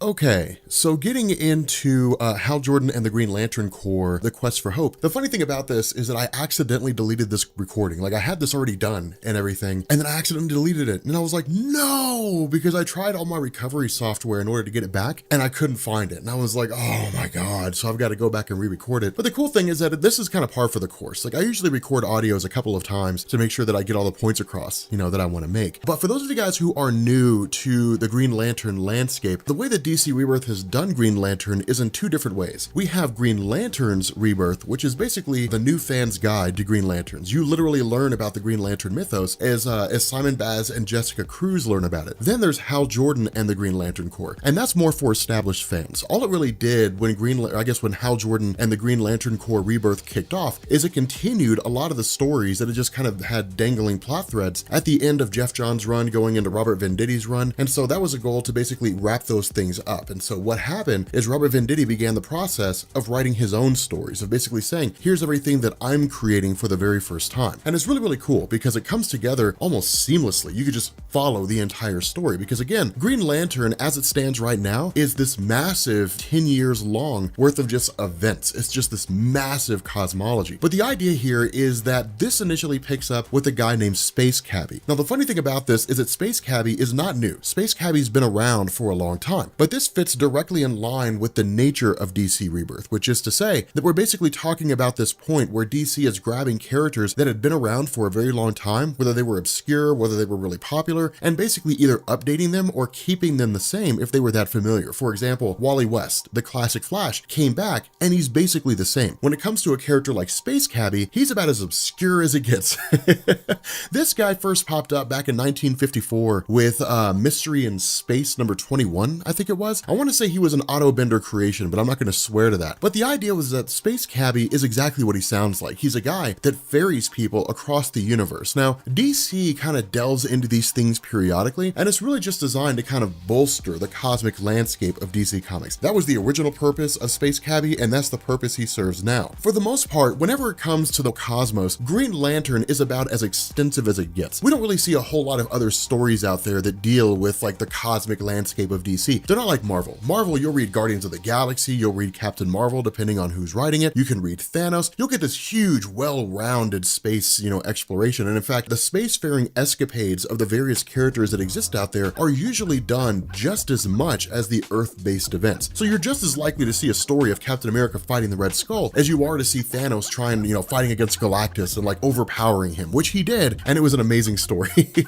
But the idea here is that Space Cabbie was a guy who's basically done everything. I mean, he's been a soldier of fortune, he's just been a ferryman, he's done all kinds of stuff. He lends his abilities to the highest bidder. The reason why he's in the story is because this ties in to the existing events that are going on in Hal Jordan and the Green Lantern Corps. If you're just now joining the events, what effectively had happened is that we had basically Sinestro and Hal Jordan fighting one another for what was believed to be the last time. That was the idea. They've been enemies for so long. DC Rebirth was designed to kind of make a return to familiarity, but also begin moving things in a different direction. And the whole Sinestro as a backdrop, a villain to Hal Jordan, that had been going on for decades and decades and decades. And so it made sense that DC would come along and say, let's go ahead and back off and let's try something new. And so in the very first story arc of Hal Jordan and the Green Lantern Corps called Sinestro's Law, Hal Jordan and Sinestro fought and they were both basically killed. Now the idea is that following the death of Sinestro, his daughter Saronic took up his mantle. Now if you're following our Green Lantern videos on Sunday, which is when we cover all the classic Green Lantern stuff that leads into DC Rebirth, what we know is that Saronic, as the daughter of Sinestro, was originally a member of the Green Lantern Corps. The issue is that eventually she became a member of the Sinestro Corps, but during Hal Jordan the Green Lantern Rebirth, with the death of Sinestro, she took up her father's mantle. But instead of being a bad guy, what she did is she worked directly alongside John Stewart and brought the Green Lanterns and the Sinestro Corps together. Now with regards to the Green Lanterns themselves, this again fits into a lot of the stuff that was leading in to DC Rebirth. What had happened is that there was basically a story called Edge of Oblivion, I think it was. And it was essentially the Green Lanterns just kind of being catapulted, or at least what was left of the Green Lanterns, being catapulted all the way back to the very beginning of the universe. And the result was that in the present day, there were no Green Lanterns. The result was that Sinestro saw it as his chance to basically take the Sinestro Corps, have it masquerade as a peacekeeping force, all for the purpose of basically building on people believing in them. The idea was that once people looked to the Sinestro Corps as their protectors, Sinestro would betray them, he would instill fear, and then conquer the universe. But all that basically came to a head during Hal Jordan, the Green Lantern Corps Rebirth, with Sinestro's Law. And so again, what this means is that at this point in the story, we basically have a strange situation. You have basically a lot of the members of the Sinestro Corps who despise the Green Lanterns, and you've got a lot of members of the Green Lanterns who despise the Sinestro Corps because they've been fighting for so long. Remember, when the Sinestro Corps first showed up, and again, I have Sinestro Corps War down in the description, you're welcome to check it out. When the Sinestro Corps first popped up, they started slaughtering Green Lanterns everywhere they saw them. It was an absolute bloodbath. It wasn't until it got to the point where it looked like Sinestro was going to win that the Guardians of the Universe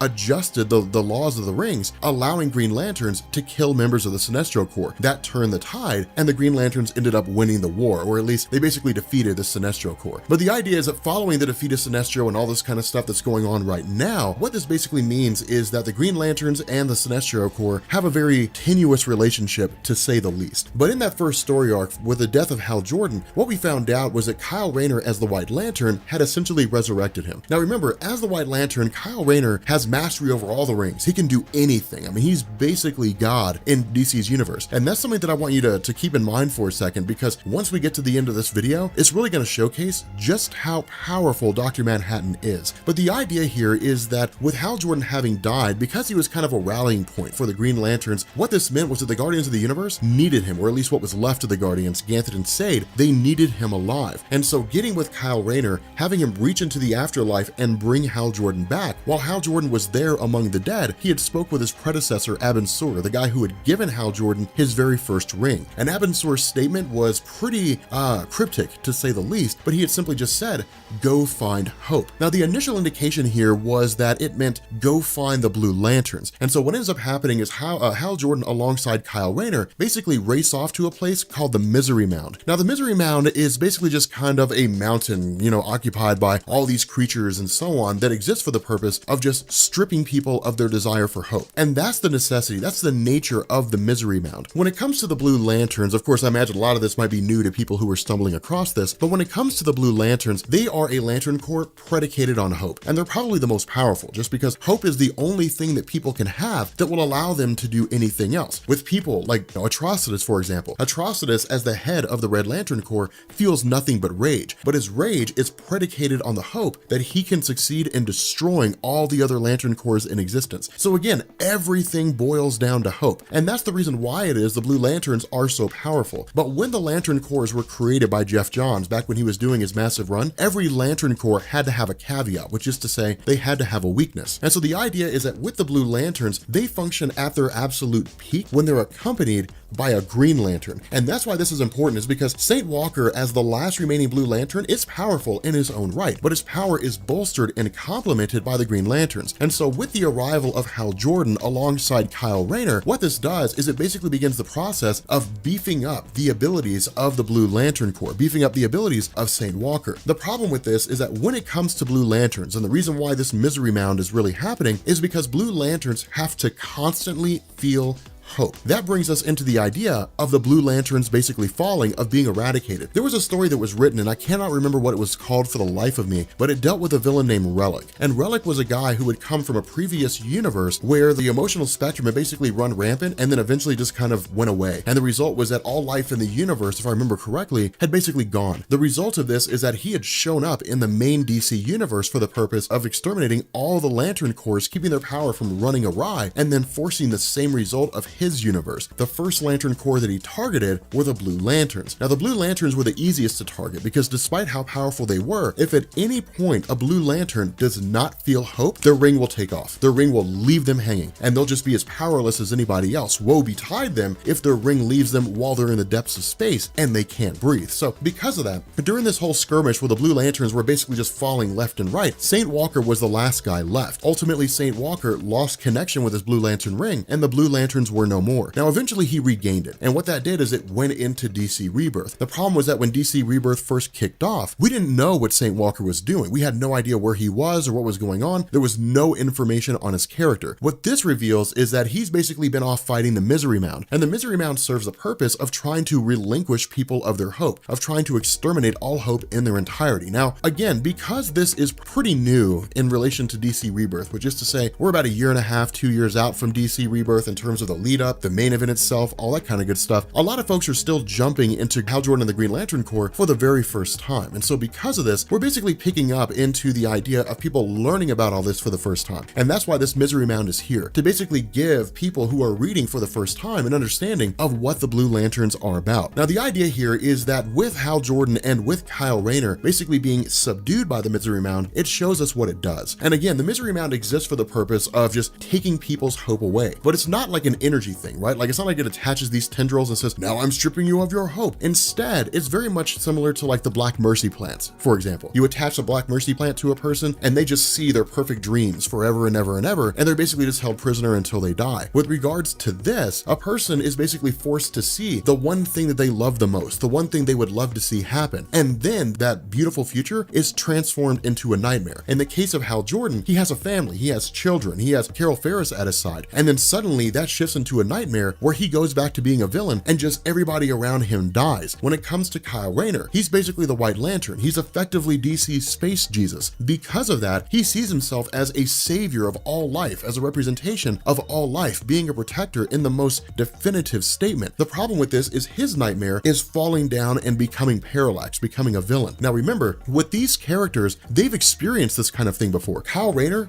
did become Parallax, the living embodiment of fear, during Sinestro Corps War. Hal Jordan has lost almost everything he cared about in some form or fashion. Friends, family, loved ones, the whole 9 yards. And so the idea is that with them basically experiencing this horrible nightmare, Saint Walker, as a Blue Lantern, begins to empower them with hope, and in doing so, allows them to basically break free of the Misery Mound. So again, this Misery Mound is pretty powerful, but it's really the emotional connection that exists between these three lanterns that makes them able to beat the Misery Mound in the first place. Now, following this, it goes into a whole explanation of, hey, the Guardians of the Universe sent me out here in order to basically make sure that I could find hope, that kind of a thing. Because remember, Ganthet and Sade, as the Guardians of the Universe, were the ones who made the Blue Lantern rings in the first place. Now, their goal in terms of why it is that Hal Jordan came and why it is that Kyle Rayner came, again, hits back to the nature of the Blue Lantern rings. Blue Lantern rings can only function at their peak if they're accompanied by a Green Lantern ring. And so having Hal Jordan there was, one, because of the fact that he's the one that got the message from Abin Sur, but two, because if Saint Walker is in danger, his Lantern ring will bolster the power of Saint Walker's ring. Now, Kyle Rayner being there is because as the guy who's basically the nature of life itself, he can resurrect the dead. The goal of the Guardians of the Universe, the goal of Ganthet and Sade, is to basically use Kyle Rayner as the White Lantern to reach in and grab the life essences of those Blue Lanterns who perished from Saint Walker and resurrect them from the dead, using Saint Walker as kind of an anchor to do so, to go into the afterlife, to grab those guys, say, hey, you have to come back. And so that's the whole nature of this. That's the whole purpose of this entire story in terms of those characters. Now, what ends up happening here is that once this really begins to go into effect, we get a massive glimpse of what it is that Dr. Manhattan can do. Now, it's not explicitly stated, but we're effectively told that's the case. When it comes to Kyle Rayner and when it comes to him speaking with the Guardians, once they begin the process of basically using Kyle to try to reach into the afterlife and grab these Blue Lanterns, it should have been seamless. Go into Saint Walker's mind, grab the connections to the Blue Lanterns, speak with them, whatever it is that he had to do, and then bring them back. The problem with this is that someone gets in his way. Someone stops Kyle Rayner from being able to do this. We know that just because of the fact that the entire event come crashing down. Now again, the biggest indication we're given here is that we run into Saint Walker simply saying, I felt a presence, an intruder that was barring our path. Now, when it comes to the White Lantern in DC Comics, there are characters that can overpower him. I mean, like the Presence, for example. Probably the Spectre. You know, there's a few characters out there that could overpower the White Lantern because they're just that powerful.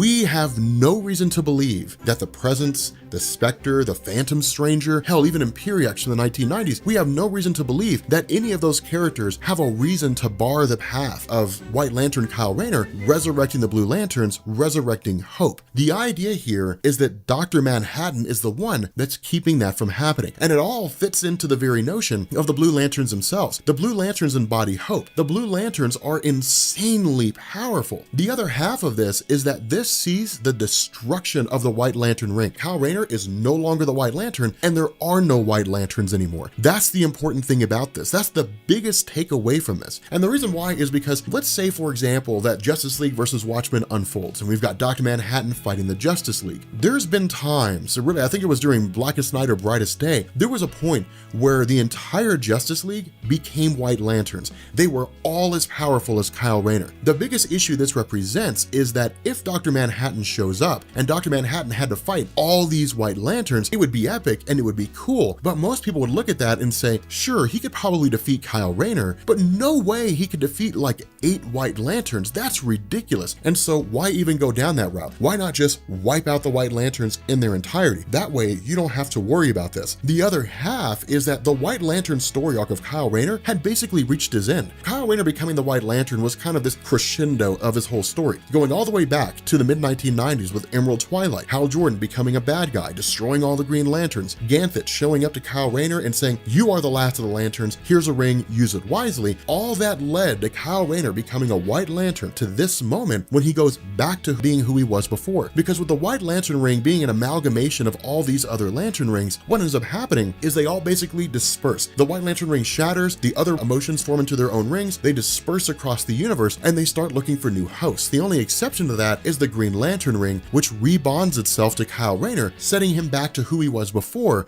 all of this stuff, with the White Lantern ring all kicked out. And so the idea seems to be that he's kind of going back to the era of Ion, but at the very least, Kyle Rayner's character is going back to the beginning. It's kind of resetting everything back to zero to a degree. Now, it's not a reboot or anything like that. We'll probably see the White Lanterns return. That's the indication here. Dr. Manhattan is more powerful than the White Lanterns. That's the implication. But I'm kind of curious what you guys think. Do you guys think that's true? Do you think Dr. Manhattan is more powerful than a White Lantern? I'm just kind of curious about that.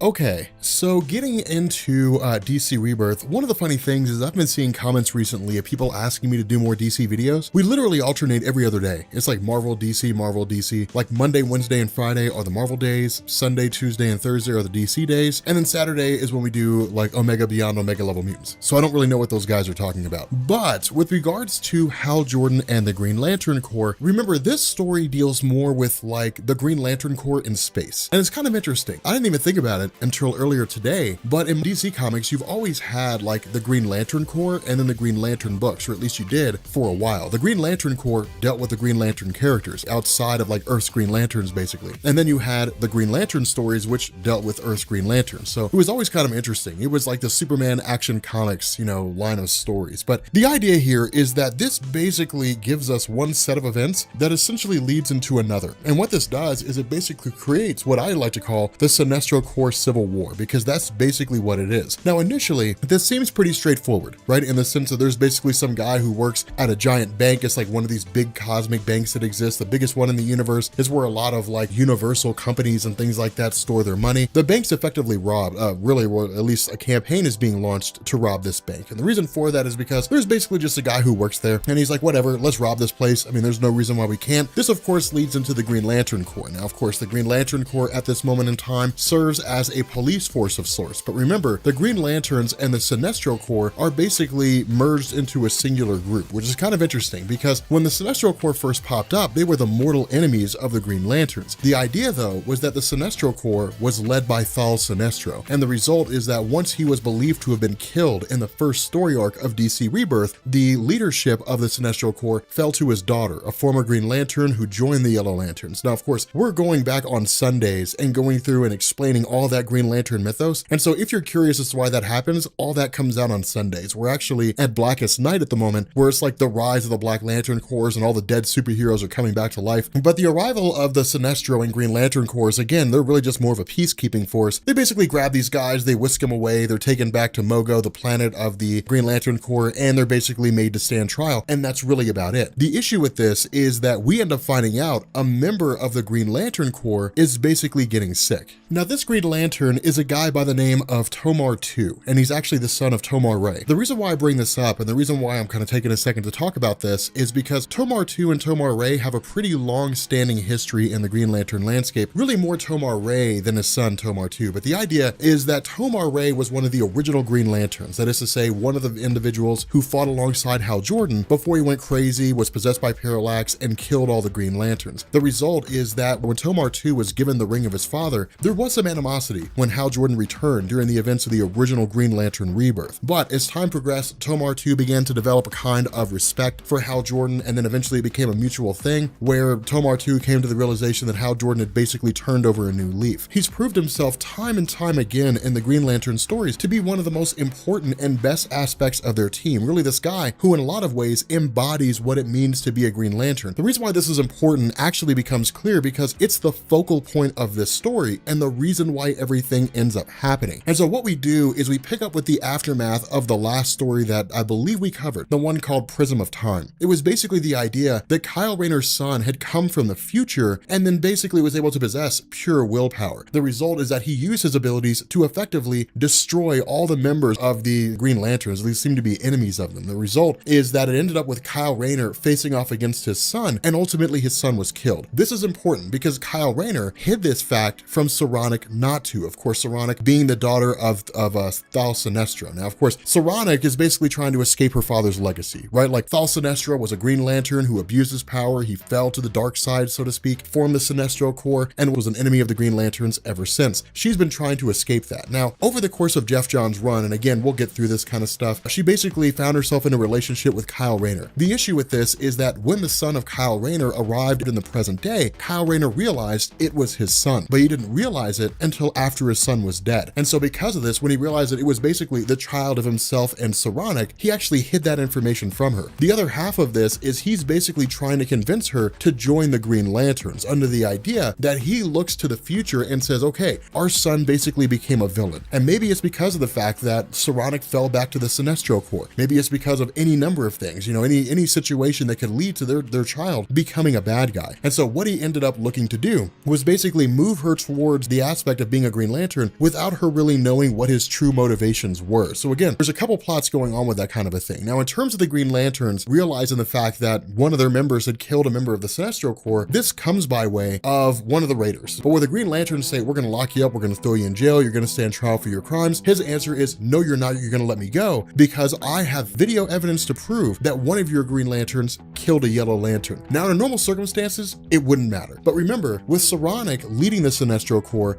and John Stewart of Earth leading the Green Lantern Corps, they have a truce. And so because of this, when they're faced with this information, there's a little bit of a rift in the Green Lanterns all the way up at the very top, which is to say Hal Jordan, largely considered to be the greatest of the Green Lanterns, the most decorated, and John Stewart, who's currently running the show. The reason behind this is because for Hal Jordan, the question has to be asked, what's going on here? Is any of this true? But at the same time, he doesn't want to believe it. John Stewart is a pragmatic man. If he's given a piece of evidence that may have some validity, then his goal is to seek it out and see whether or not it's absolutely true. So really, he's a lot more logical here, whereas Hal Jordan is thinking more emotionally than anything else. Now, the other half of this is that for John Stewart, if this is true, if it's true that a member of the Green Lantern Corps killed a member of the Sinestro Corps, and that is strictly forbidden according to the truce they have, it will bring everything crashing down because one of these Green Lanterns went rogue, which is also an indication that he does not have as much control of the Green Lanterns as he thought he did. And so again, this all gets kind of wild, but ultimately we end up picking up with Saronic traveling to the morgue to see the son of Kyle Rayner. Of course, again, she doesn't really know the fact that it is her son, but going through here and performing all these different studies because of the fact that she's a doctor, DNA analysis, different things like that, she's basically told,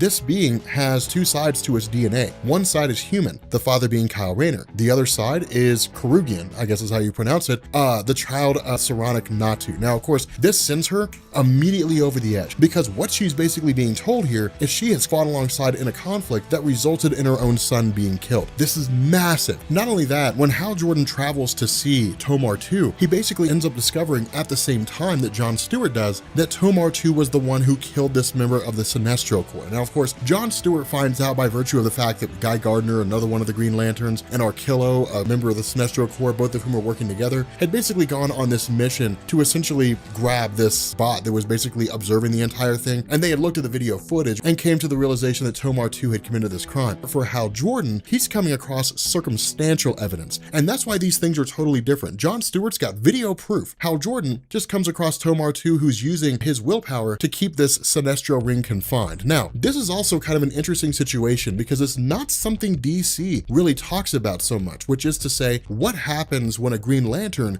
goes to sleep. But before we get to that, what we end up doing is we pick up with Tomar 2, again, encountering this member of the Sinestro Corps, and this guy basically says, look, I will never honor a truce between the Green Lanterns and the Sinestro Corps. That's never going to happen. And this guy was basically a serial killer of children, no less. And so there's really no mercy on really any round with regards to this guy. But the issue is the Green Lanterns are designed as a peacekeeping and a police force. They're not designed to be this strong arm of some dictator somewhere. So they can't just take the law into their own hands. They're not judge, jury, and executioner. And so because of this, when Tomar 2 is basically goaded, and this guy essentially says, hey, look, yeah, I'll go to jail and I'll stand trial and I'll go through their little science cells, essentially the prison of the Green Lanterns, and I'll break out just like I did before, and I'll go back and I'll kill kids again. Ultimately, Tomar 2 kills him. Now, in truth, this makes sense. It makes perfect sense. The purpose of prison is the hope that they can basically find redemption. But some individuals are not looking for redemption. They don't believe that what they do is wrong, or if they do know it's wrong, they don't care. They enjoy doing it. This member of the Sinestro Corps was one of those. And so in a moment of anger and in a moment of wrath, Tomar 2 kills him, encases his ring, and then basically tells his partner, you saw nothing and you heard nothing. We end up finding out when Tomar 2 is talking to Hal Jordan, the reason why he's been getting sick is because of the fact that in order to keep this yellow lantern ring encased in this box of willpower, he can never sleep. Now this is kind of cool because again, this is basically the idea that when a Green Lantern goes to sleep, they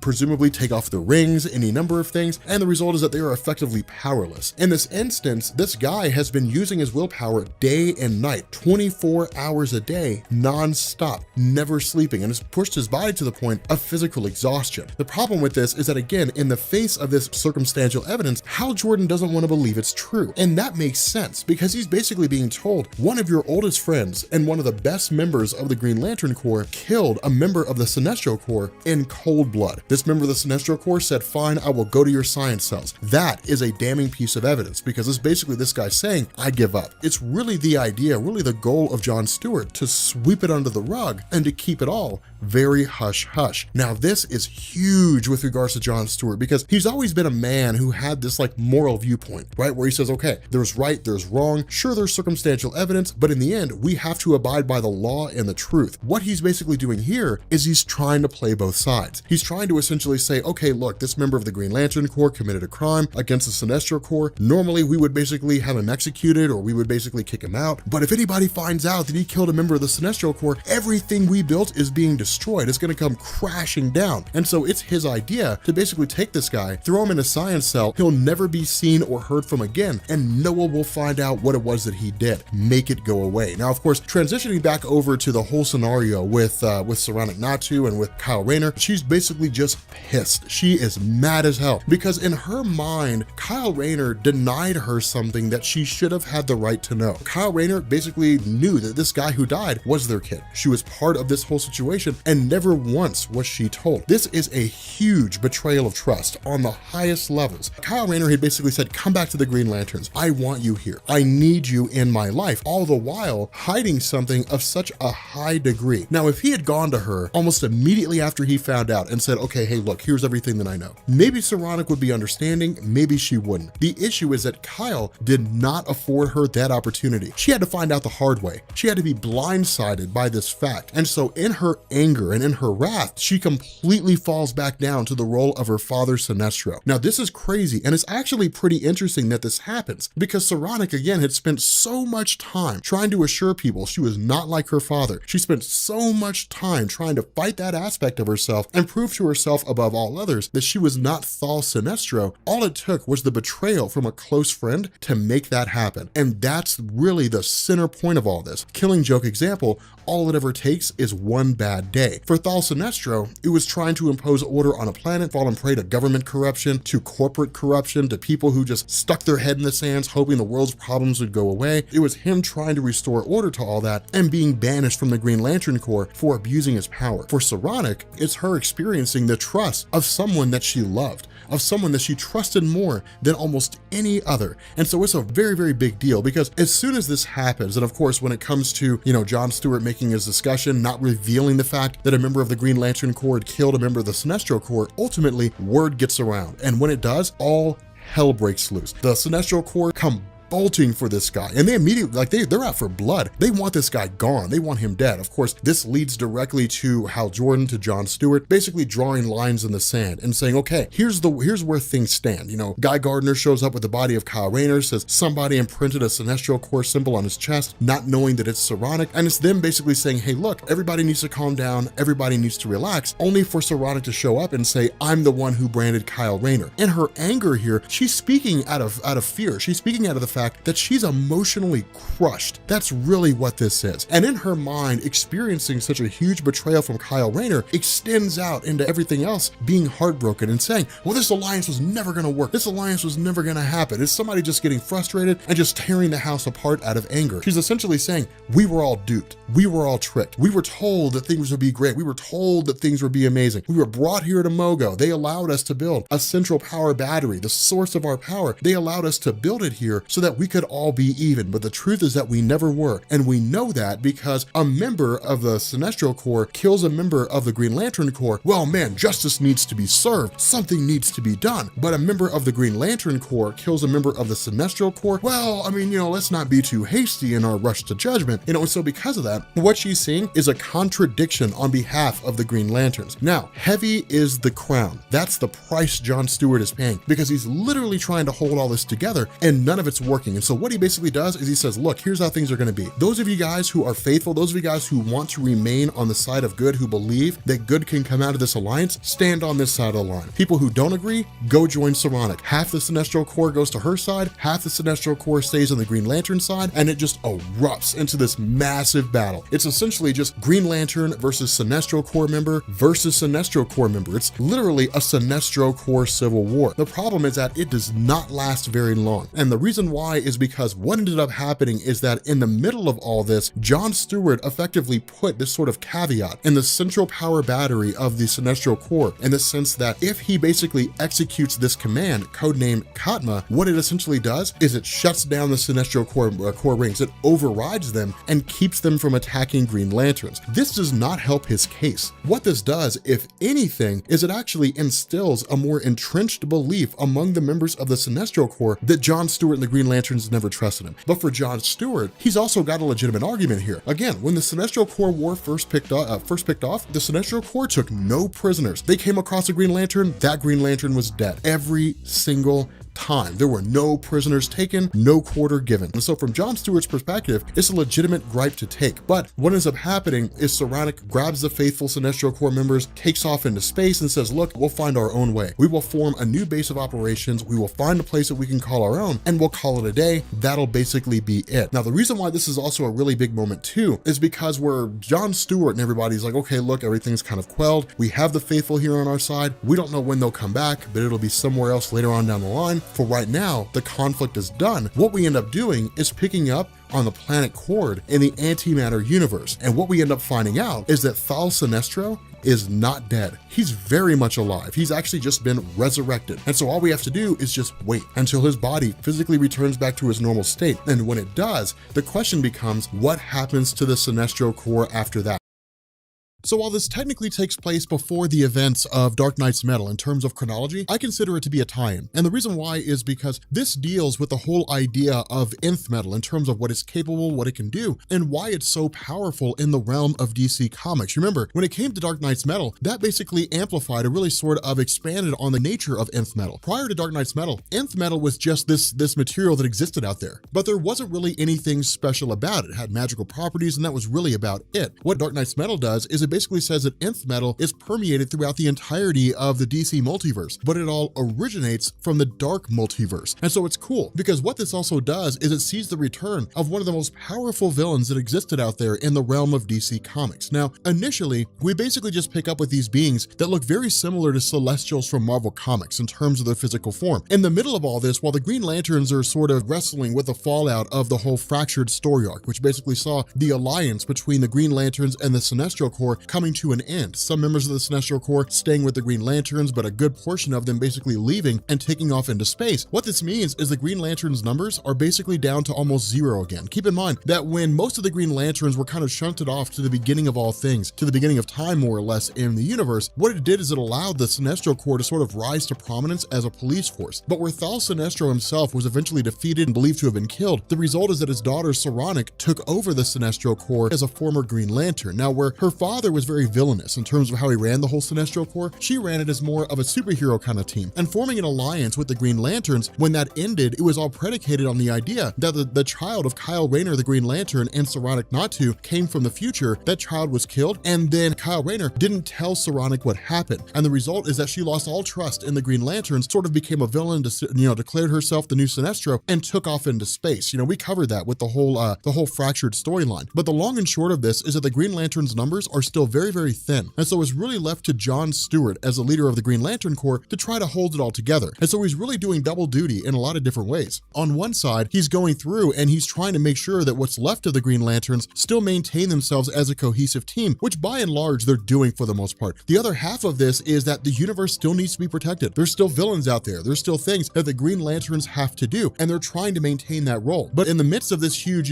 spark of energy that's more or less picked up by John Stewart, of course, he sends Kyle Rayner and he sends Hal Jordan to investigate. The problem is when they get there, what they end up finding is an entire star system has been totally obliterated. When this happens, of course, what we end up having are boom tubes that are opening. What immediately follows is not just the character of Orion, but Omega beams. And Omega beams are usually a direct indication of the presence of Darkseid. Now, one of the things that I want to talk about here is the character of Orion, because we've talked about him before. But for a lot of people who are jumping into DC Rebirth, Orion is a foreign concept to them. They don't really know anything about him. So when it comes to the new gods, you've basically got Apocalypse with Darkseid, and you've got New Genesis with Highfather. In the New 52, they're basically brothers, but the whole idea here is that they represent the very nature of the opposing dichotomies of good and evil. That's really what they are. Apocalypse is evil, New Genesis is good. Now, in a lot of ways, their motivations can be called into question. There are times where, the good guys, New Genesis guys, have done some pretty questionable things. But overall, despite what they might do in the short term, in the long term, they're good guys, they're heroes, and they function that way. Now, with the whole idea of these two opposing forces, inevitably, they went to war with one another. And they warred for like eons and eons and eons in order to basically construct a truce. What ended up happening is one of the beings that was part of the whole New Gods mythos called Metron had basically brokered a truce between the two worlds. What they would do is they would exchange their sons. And so what ended up happening is Orion, the son of Darkseid, was sent to live with Highfather, whereas the son of Highfather, Scott Free, was sent to live with Darkseid. That's the reason why Scott Free, Mr. Miracle, is kind of like a master escape artist, because the locks were so strong and so durable on Apocalypse that him being able to basically break out of those made him capable of breaking through some of the best, devices that exist out there in terms of locks and codes and different things like that. But Orion, being a member of the New Gods, has always been more or less the Prince of New Genesis, which is to say the adopted son, more or less, of Highfather, and the role he plays has always been the sort of on-again, off-again hero that's worked alongside the various superheroes. Now, the reason why I say on-again, off-again is just because of the fact that, remember, for years and years and years, the New Gods are basically isolated to their own line of comics. So you didn't see them cross over all the time, but it was usually always Orion who was like the liaison when it came to the New Gods working alongside superheroes. But there's history here, is really kind of the overall point that Robert Venditti is making here. It's not like the New Gods are meeting the Green Lanterns for the very first time. Not only that, the last time these two groups met, Kyle Rayner was the White Lantern. He was the most powerful of all the Lanterns who were out there. The funny thing about this, though, is that when Orion shows up, he's like, look, there's something hunting us in New Genesis, trying to kill off off all the new gods. We need your all's help, and we really need the White Lantern. Like, if you guys know, if the White Lantern's here, get him, because like we could really use his help. We really need the White Lantern.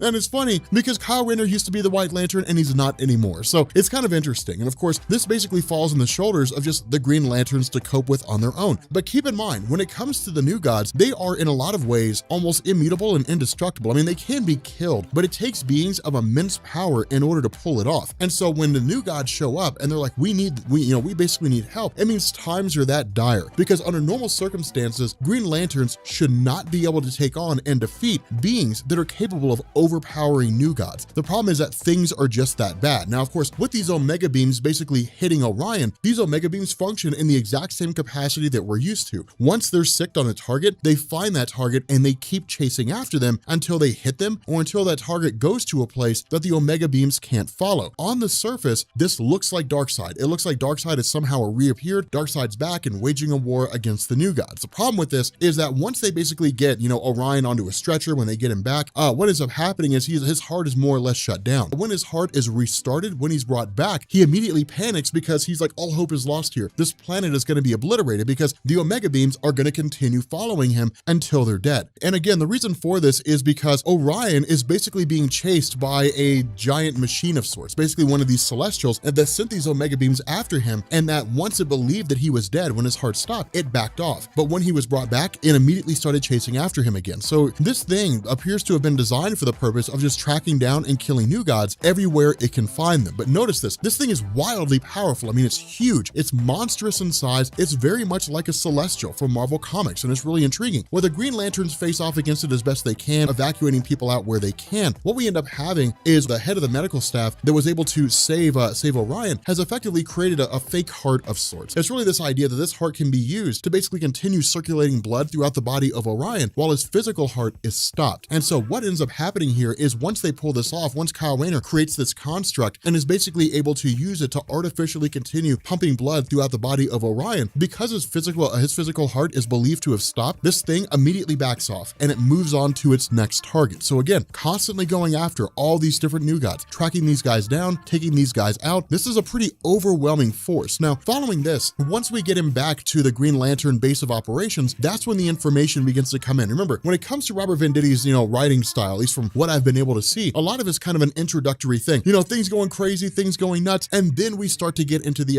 explanation. It's designed to grab us and reel us in. These massive machines are basically being referred to as golems. But the reason why I consider this to be a Dark Knight's Metal tie-in is because what it does is it picks up on two things. The first is the nature of nth metal in terms of the fact that it's one of the most powerful concepts that exists out there, but the second is also the character of Yuga Khan. Now, Yuga Khan, as most people probably don't know, is the father of Darkseid, but the way his history is done here is a little bit intriguing. When it came to the New 52 and the origin of Darkseid himself, Yuga Khan didn't really exist. He wasn't really there. Darkseid, as Yuxas, basically led a rebellion against the old gods, took them all out, and then him and Highfather went to war against each other, and that was the end of that. Yuga Khan is largely a pre-New 52 character, meaning a character who largely had a bulk of his appearances before 2011. Now, even before then, he goes all the way back to the 1970s. Well, you're talking about a guy who's appeared in DC Comics less than like 150 times. He hasn't shown up all that often, but the machinations and the schemes of Yuga Khan are for the most part always the same. He was the original god among all gods, the most powerful of all gods in existence. He ran Apocalypse with an iron fist. He was hardcore, he was ruthless, and he was cutthroat, but he desired to attain absolute power and tried to enter the source, basically the source of all energy of all beings that exist in the DC universe. The result is that once he tried to pass through the source wall, like all other beings who have tried to enter the source, he was locked inside the wall and he was presumably stuck there for all eternity. What this does is it expands on that initial origin, and it basically says that what Yuga Khan also had was basically an army of sorts that was composed almost entirely of nth metal. And the reason why this matters is because no one believed this army was real. A lot of that was because when it came to Yuga Khan, because him being locked in the source wall had happened so long before the events of a lot of the modern day stories had taken place, the result is that he was largely believed to have just been a myth. But with the idea that Yuga Khan had basically been locked away in a source wall and was essentially trying to engineer his own escape, these machines effectively reactivated. This army came to fruition again with two main purposes. The first was to follow the campaign, follow the programming instituted by Yuga Khan to eliminate all individuals who could possibly take over as the ruler of Apocalypse and his absence, effectively eliminating heirs. The second of this was to bring Yuga Khan back. Now remember, right now when it comes to DC Rebirth, Darkseid is not Darkseid anymore. He's not there anymore. He's basically just a baby. He doesn't really pose a challenge. In terms of people who are capable of being able to take over the throne of Apocalypse in the absence of Yuga Khan, then it means Orion is the most logical person to do it, because Orion is the biological son of Darkseid. So a lot of history that's thrown in, a lot of the backlog of stories that have taken place. But following this, what they end up doing is they basically say, okay, we have to search his mind even further because we have to find out where Highfather is. Highfather, being the leader of all the new gods in New Genesis, is largely believed to be one of the more powerful of the new gods, right up there with the power of Darkseid. And so if the Green Lanterns are struggling against these golems, then of course Highfather is perceived to be their best measure of being able to take these guys out. Simultaneously, if they are hunting new gods, then it stands to reason they're hunting Highfather. And so because of this, once they track down where it is that Highfather may be at, the only thing they're able to gain is the name of a person called Lightray. Now Lightray is like the new gods version of the Flash, and his character is actually pretty intriguing. He made his first appearance in New Gods #1 back in 1971, but like a lot of the other new gods, he was given a pretty cool origin in the sense that him and Orion were extremely close friends. The issue here is that somewhere along the line, Lightray and Orion had basically discovered like an apocalyptic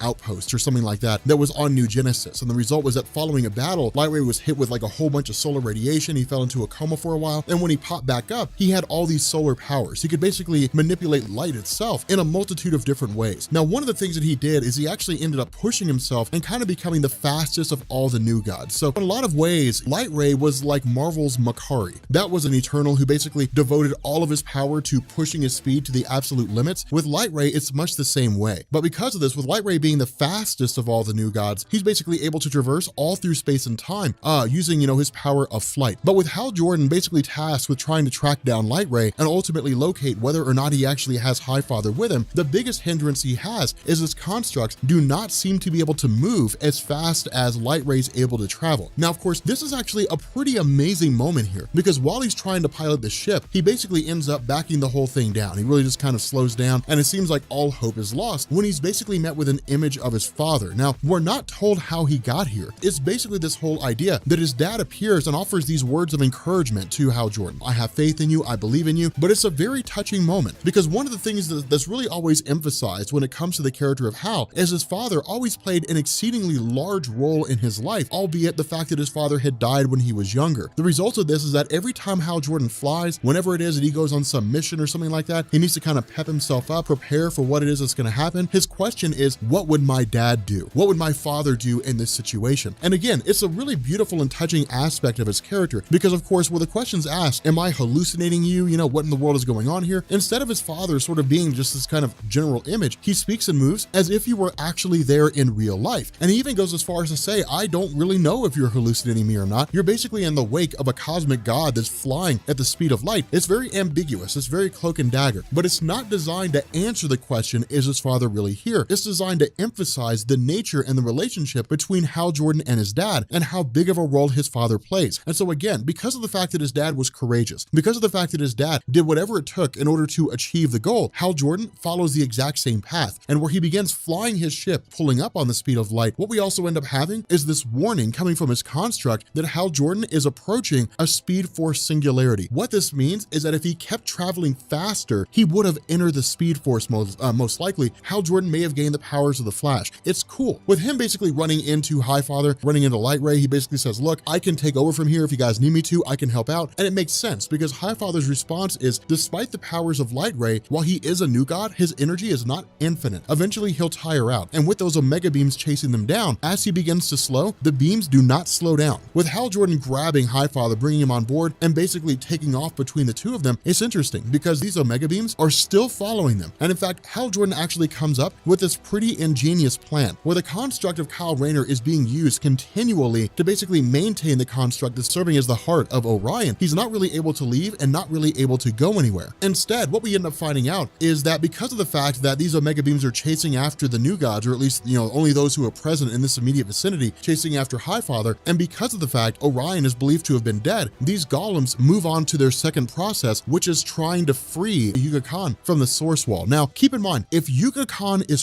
freed, if this happens, then all hope is lost. Basically, everybody's gonna die. The other question that has to be asked here is, how does this coincide coincide with the Darkseid War Shazam one-shot. For those of you guys who don't know, Billy Batson, also known as Shazam, really Captain Marvel back in the 1930s, derived his powers from a handful of different gods, all of whom basically spelled out the acronym Shazam. The issue is that during the original Darkseid War storyline, at the tail end of the New 52, Shazam got his powers from a new set of gods, one of which was Yuga Khan. The last we saw him, he was just kind of preparing to institute his campaign. So we don't really know how to bridge this gap between the last time we saw Yuga Khan and how he ended up in the Source Wall. I don't really believe there's a continuity error, just because DC Rebirth plays continuity pretty close to the vest. It may be that that kind of thing gets fleshed out later on down the line, most likely when it comes to the return of Shazam himself, whether it's in a solo series or what have you, or if Yuga Khan manages to be freed from the Source Wall and then gives us this whole great big huge exposition on what it was that happened with his character and how he got to where he is, and DC gives us a whole backstory. But it's cool because remember, if Yuga Khan gets out, everybody dies. And so that's the first instance of the Green Lanterns, is to fight this war on two fronts. The first part is to stop all these different golems, and the second is to keep them away from Yuga Khan. So it's a pretty desperate scenario. Now, of course, with regards to Hal Jordan and Highfather essentially racing back, with the Omega Beams following them, they basically play chicken. And it's a pretty genius maneuver here in the sense that Hal Jordan effectively dives out of the way just before the moment of impact, and the Omega Beams hit one of the golems and completely incinerate them. Following that, it's a matter of trying to take out as many other of these beings as they can. Once they learn the weakness is basically the point in their chest, then it becomes a matter of just creating as many constructs as they can, as large as they can, and just hammering it away at it all until they can finally take these guys out. With all these different golems having been defeated, the final one appears. And so, of course, Highfather kind of jumps into the fray, and Highfather is able to crack the armor just enough for John Stewart to fire off a killing shot and to destroy this thing. But keep in mind, Highfather, while he is powerful, is not all powerful. He can be destroyed. But the fact that these things were designed for the purpose of destroying new gods meant that they had to have been designed for the purpose of destroying new gods of all power like Highfather. Otherwise, there'd be no purpose in creating that army. And so as a result, with the final golem having been destroyed, basically having been taken out, that impetus basically falls on Highfather to sort of,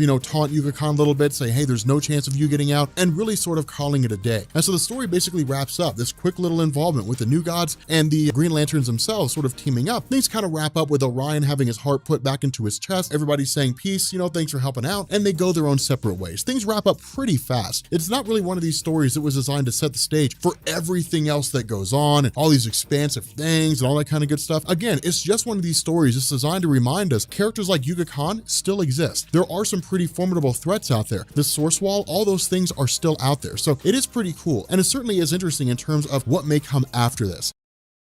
Okay, so continuing our discussions on DC Rebirth, we pick up now with Hal Jordan and the Green Lantern Corps. And in fact, what we're gonna do when we get around to the end of this video is we're gonna kind of round out this discussion on DC Rebirth, just because of the fact that the end of this story will actually see, and even the story itself, will see kind of a return to familiarity with regards to characters that we haven't seen for quite some time. And again, sort of set the stage for what DC Rebirth really is. Or not really set the stage, but kind of explain what DC Rebirth, is really all about. But initially, we pick up here with the Templar Guardians. Now, the Templar Guardians are kind of interesting because as far as I'm aware, they just vanished one day. Like they vanished really when it came to the character of Relic. In order to keep from spoiling things too much, because we'll talk about the Templar Guardians as we go through our Green Lantern videos on Sunday, the Templar Guardians are basically a subsect of the Guardians of the Universe that are guarding an exceedingly powerful being, like a being that's literally going to lay waste to the entirety of all the Lantern Corps. It's gonna be a bloodbath, but it's one of the best stories ever. But the other half of this is that the Templar Guardians, as far as I'm aware, basically like vanished during the whole thing with Relic. And what I mean by that is eventually the Templar Guardians basically stepped away from their role, or really there was no need for them to maintain their role anymore, and they kind of took up the position of the other Guardians of the Universe. And the result is that instead of being removed from the universal landscape, which is to say kind of keeping themselves hidden off and really being obsessed with the fact that they were right all the time, the Templar Guardians wanted to have more of a hand in things. Now, this led into the introduction of Relic, basically a character who was from a previous universe, I think it was, and it was the idea that his universe had basically been overrun and destroyed by people who were harvesting and using the emotional spectrum, and he wanted to keep that from happening in the DC universe as it existed now. And so his goal was to basically destroy all the lanterns. But the fact remains here, it is pretty cool because the Templar Guardians after that, again, as far as I'm aware, they were just gone. All we got was just Ganthet and Sade in DC Comics, and that's it. It is interesting, and it is kind of intriguing because it does really see them come back here. So it may very well be that this, this back end gets explained, assuming that, I'm not missing something. But at this point, we actually transition over to a a newly introduced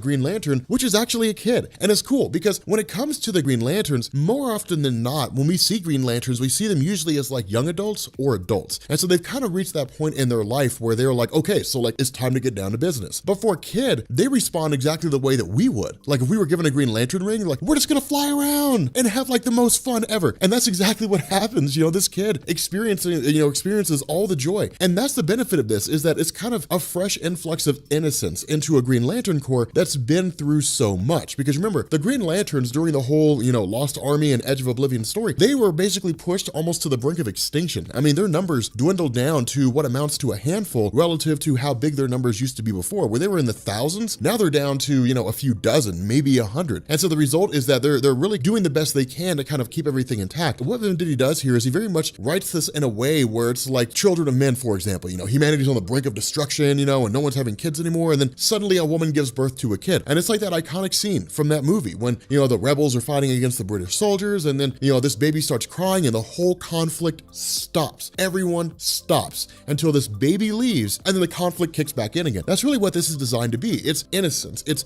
John Stewart, as the leader of the Green Lanterns, I almost forgot what it's like to see a child enjoy life in such a capacity, because remember, they're out in space, so they're largely removed from all that stuff. It is cool here, because this is one of those things where Ganthet kind of hints at the idea of, hey, Sade, you ever thought about having a kid? But of course, her response is, well, I mean, I assume you're talking about like lowering the restriction. I assume you're not talking about having a child, because we're kind of old, and I don't know if I could survive it.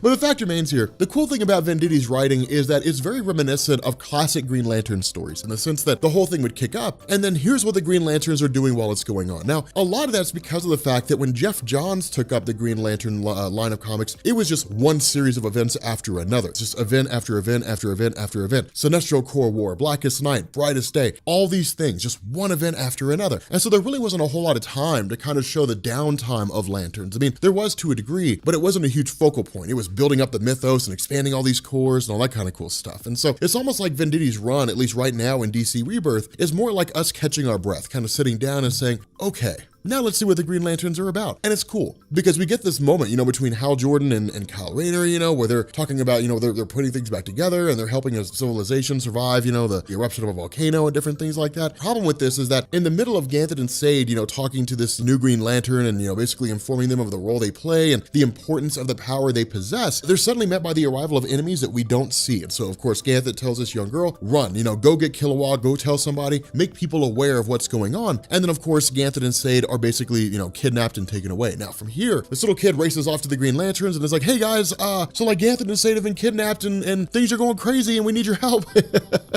And it's kind of funny. And so the result is that what we end up finding out here is that they've been taken by the Controllers. Now the Controllers as they exist in DC Comics really exist in a couple different forms, as you would expect with characters who have been around long enough. There's the pre-crisis version, then there's the post-crisis version. The pre-crisis version appeared back in like 1967, I think it was, and they were basically characters who were just from like a different universe. And that was really it. I mean, it was just one of these old Jim Shooter style stories from way back in the day where it was like, well, I mean, they came from a different universe and, something like that. And they were trying to keep this universe from being destroyed or something along those lines. The Controllers, as we know them, really it's their post-crisis origin. And the post-crisis origin for the Controllers themselves, what we end up finding out is that where originally you had the Maltusians who basically evolved to become the guardians of the universe, what we ended up having was that some of them actually defected. Some of them went away. And basically the males broke off and went to do their own thing, and they became the Controllers. They kind of hyper-accelerated their own evolution and manipulated their own structures, different things like that, leading up to their current state. Now, the females left, and they became the Zamorons. They became the Star Sapphires. But the result is that those individuals who stayed became the guardians of the universe. And so that's kind of how those two groups progressed. But it is cool because the Controllers were always kind of hell-bent on doing exactly what they sound like, controlling things. And so largely the Controllers were enemies of the Guardians and the Green Lanterns, and that was really about it. Now, of course, the Controllers also really made their, at least one of their big moments in modern history when it came to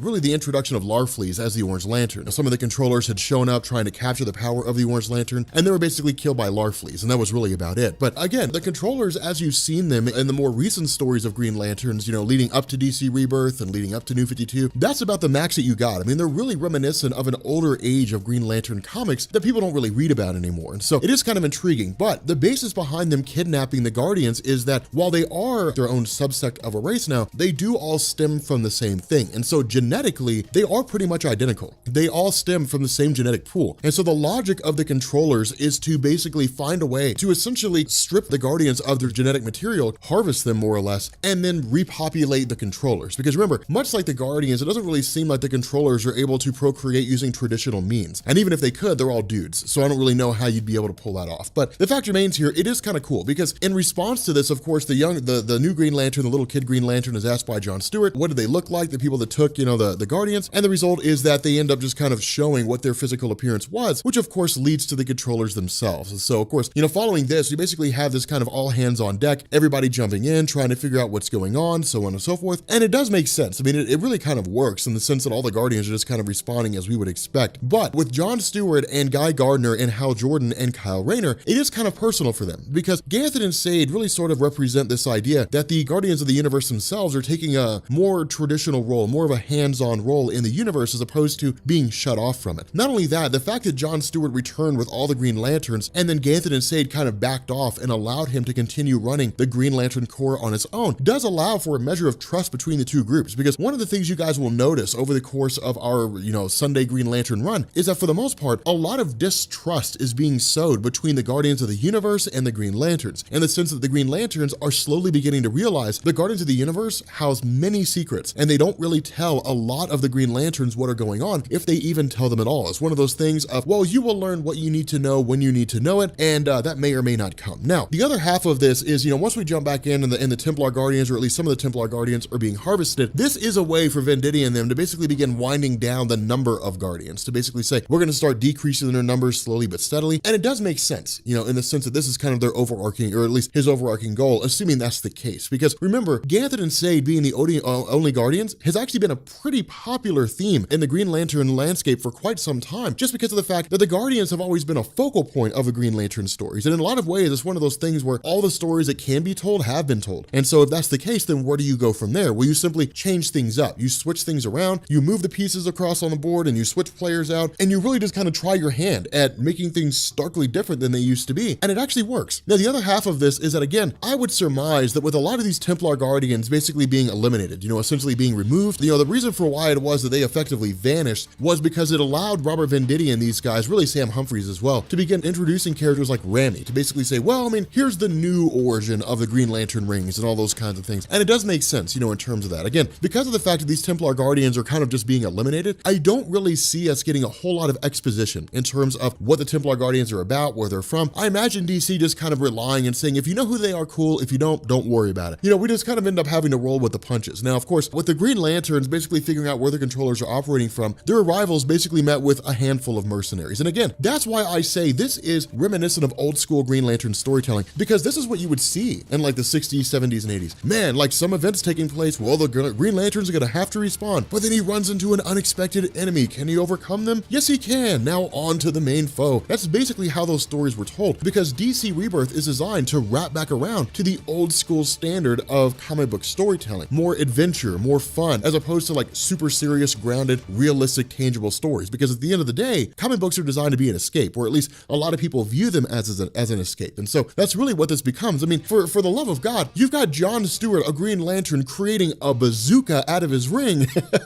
and firing rockets out of it. I mean, if that doesn't scream spacefaring escapades and zonker storytelling, I don't know what does.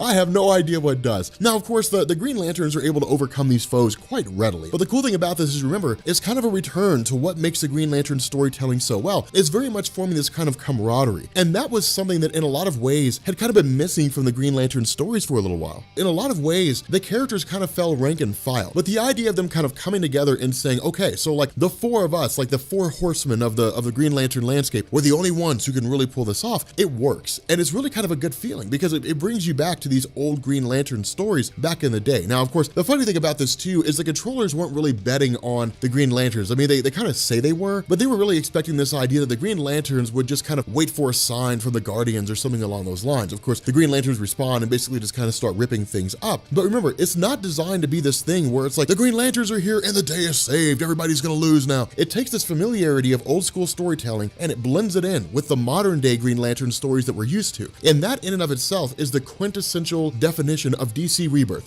Grab the old school style of storytelling, combine it with the modern day characters that you're used to, merge them together, and then just see what happens. And it is cool because ultimately what ends up happening is you end up having this scenario where where John Stewart, who creates these reflection discs, and then Hal Jordan fires off a beam, which in turn hits the machine holding the Guardians of the Universe captive, which allows Ganthet and Sade and the other members to basically arise and step in. Now, again, you will notice characters like Rami here. We're not really given a whole lot here just because of the fact that, remember, the Hal Jordan and the Green Lantern line of stories and the Green Lanterns by Sam Humphries, those are designed to be two distinctly different lines of stories. And so, you know, Rami's basically been fleshed out. Of course, we know he's the guy that created the Phantom Ring, basically a lantern ring that anybody can wield that taps into the entirety of the emotional spectrum, but it does kind of fit in the sense that if you're following Green Lanterns, one feeds the other. You follow Green Lanterns and then you jump into Hal Jordan and the Green Lantern Corps and you know who Rami is. You're like, I know who that guy is, you know, I'm figuring it out just like everybody else is. Or you're reading Hal Jordan and the Green Lantern Corps and you're like, who's that crazy looking Guardian? And then you go and you read Green Lantern's Rebirth and you're like,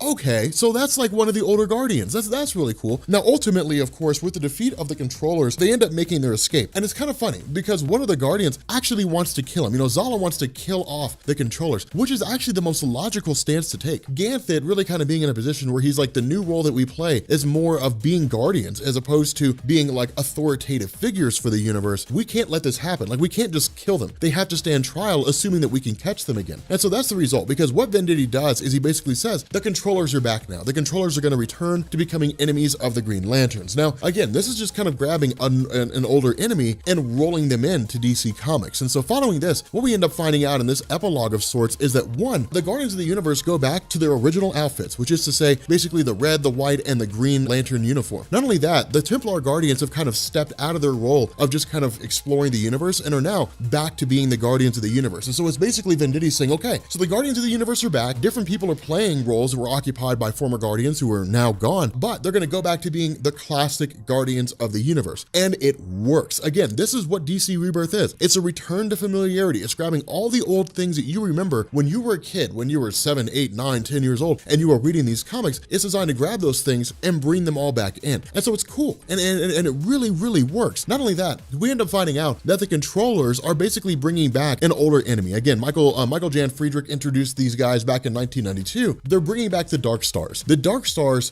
are cool. The Dark Stars are really, really cool. They are basically kind of like this merging of the Manhunters and the Green Lanterns kind of combined into one. It was really the attempt of the controllers to create their own version of the Green Lanterns, their own police force, and then just sort of go forward from there.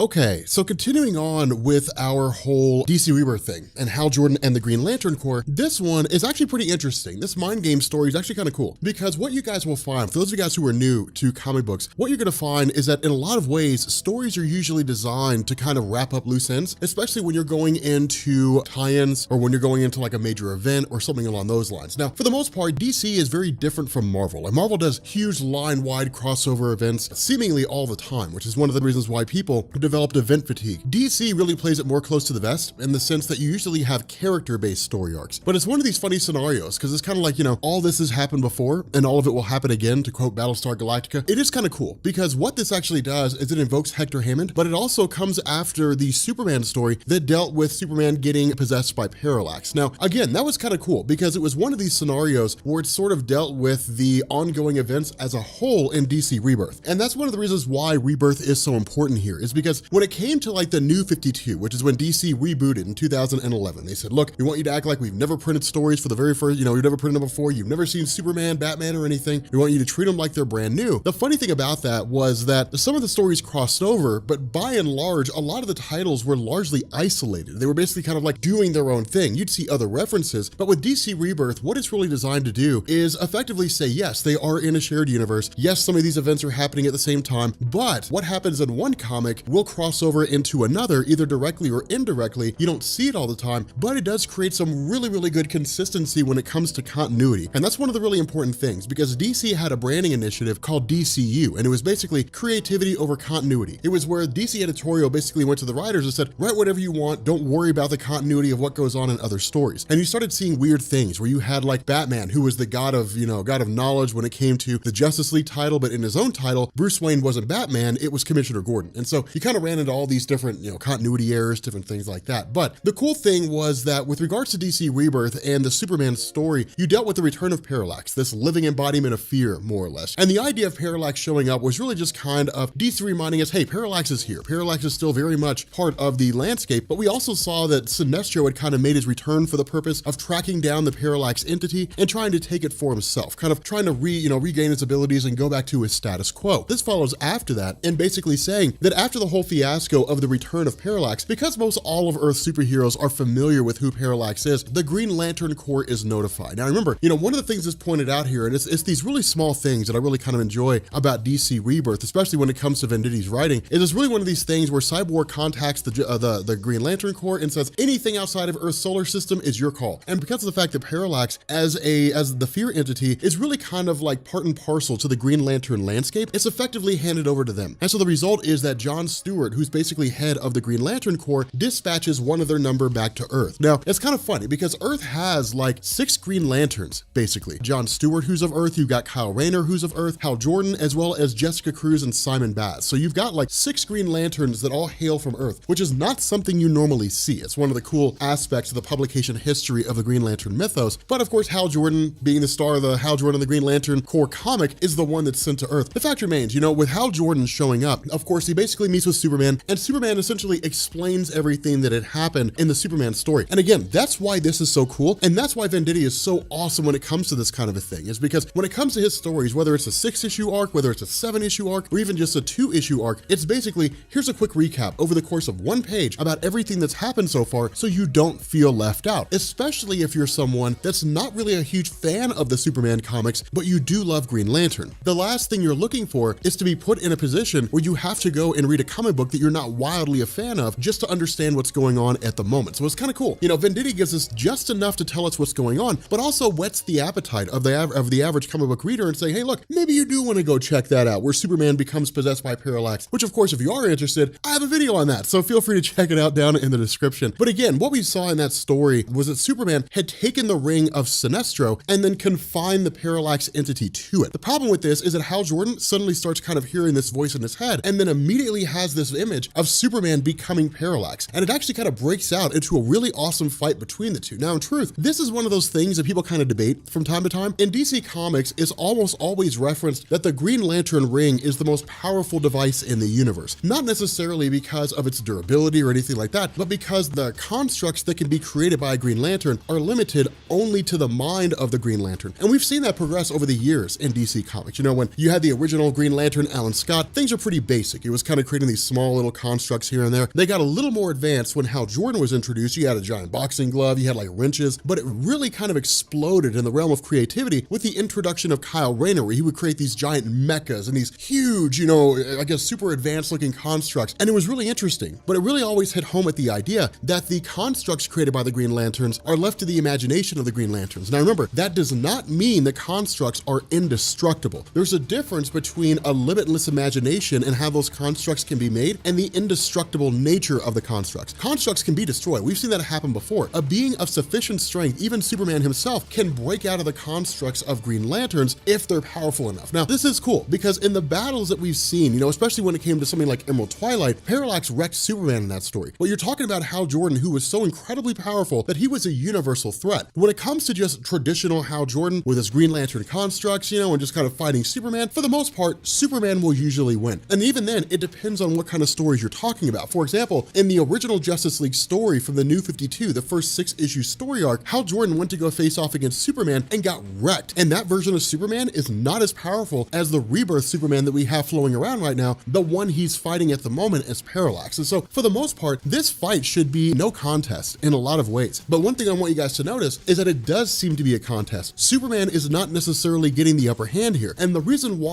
this is taking place is because what we end up finding out is this version version of Superman as Parallax is an illusion. It's not actually happening. For whatever reason, which, well, we'll talk about here in a second, Hal Jordan's mind is basically being messed with. In reality, he just suddenly attacks Superman. Superman's just kind of like, what are you doing? And he was fighting on the defensive. That's why Hal Jordan wasn't totally obliterated here, because in Hal Jordan's mind, it was, oh my God, Superman is Parallax, I've got to defeat him. Whereas Superman wasn't fighting to kill him, Superman was fighting in self-defense. And so it was really more of just trying to neutralize him if he can. So again, it's kind of funny, but we end up finding out that these mind games that are being played on Hal Jordan are actually being done by Hector Hammond. Now, this idea of Hector Hammond in this story, I should probably tweet to Venditti about this and ask him what's going on. This whole idea of Hector Hammond in DC Rebirth is kind of intriguing because we can take this one of two different ways. We can basically say that everything we saw in the New 52 with Hector Hammond is irrelevant. None of it matters. I would say this is probably classic Hector Hammond. And the reason why is because even before the New 52, Hector Hammond had two different origins. The original origin of Hector Hammond was that he was basically just a guy who came across the ship of Abin Sur, the guy who basically passes Lantern Ring on to Hal Jordan, and Hector Hammond was just kind of hit with the radiation of the ship, and it caused his brain to swell up, and he gained, additional powers. If you go and you look at the original origin of Hector Hammond from way back in the day when he first showed up, he encountered a meteorite, and that's really about it. So there's two different versions there. Now, of course, the one with him coming into contact with the ship of Abin Sur, that is the secret origin of Green Lantern from Jeff Johns. And so for the most part, that's the most recent origin of Hector Hammond. That's probably the one that we can go with. But even then, when we saw the stories of,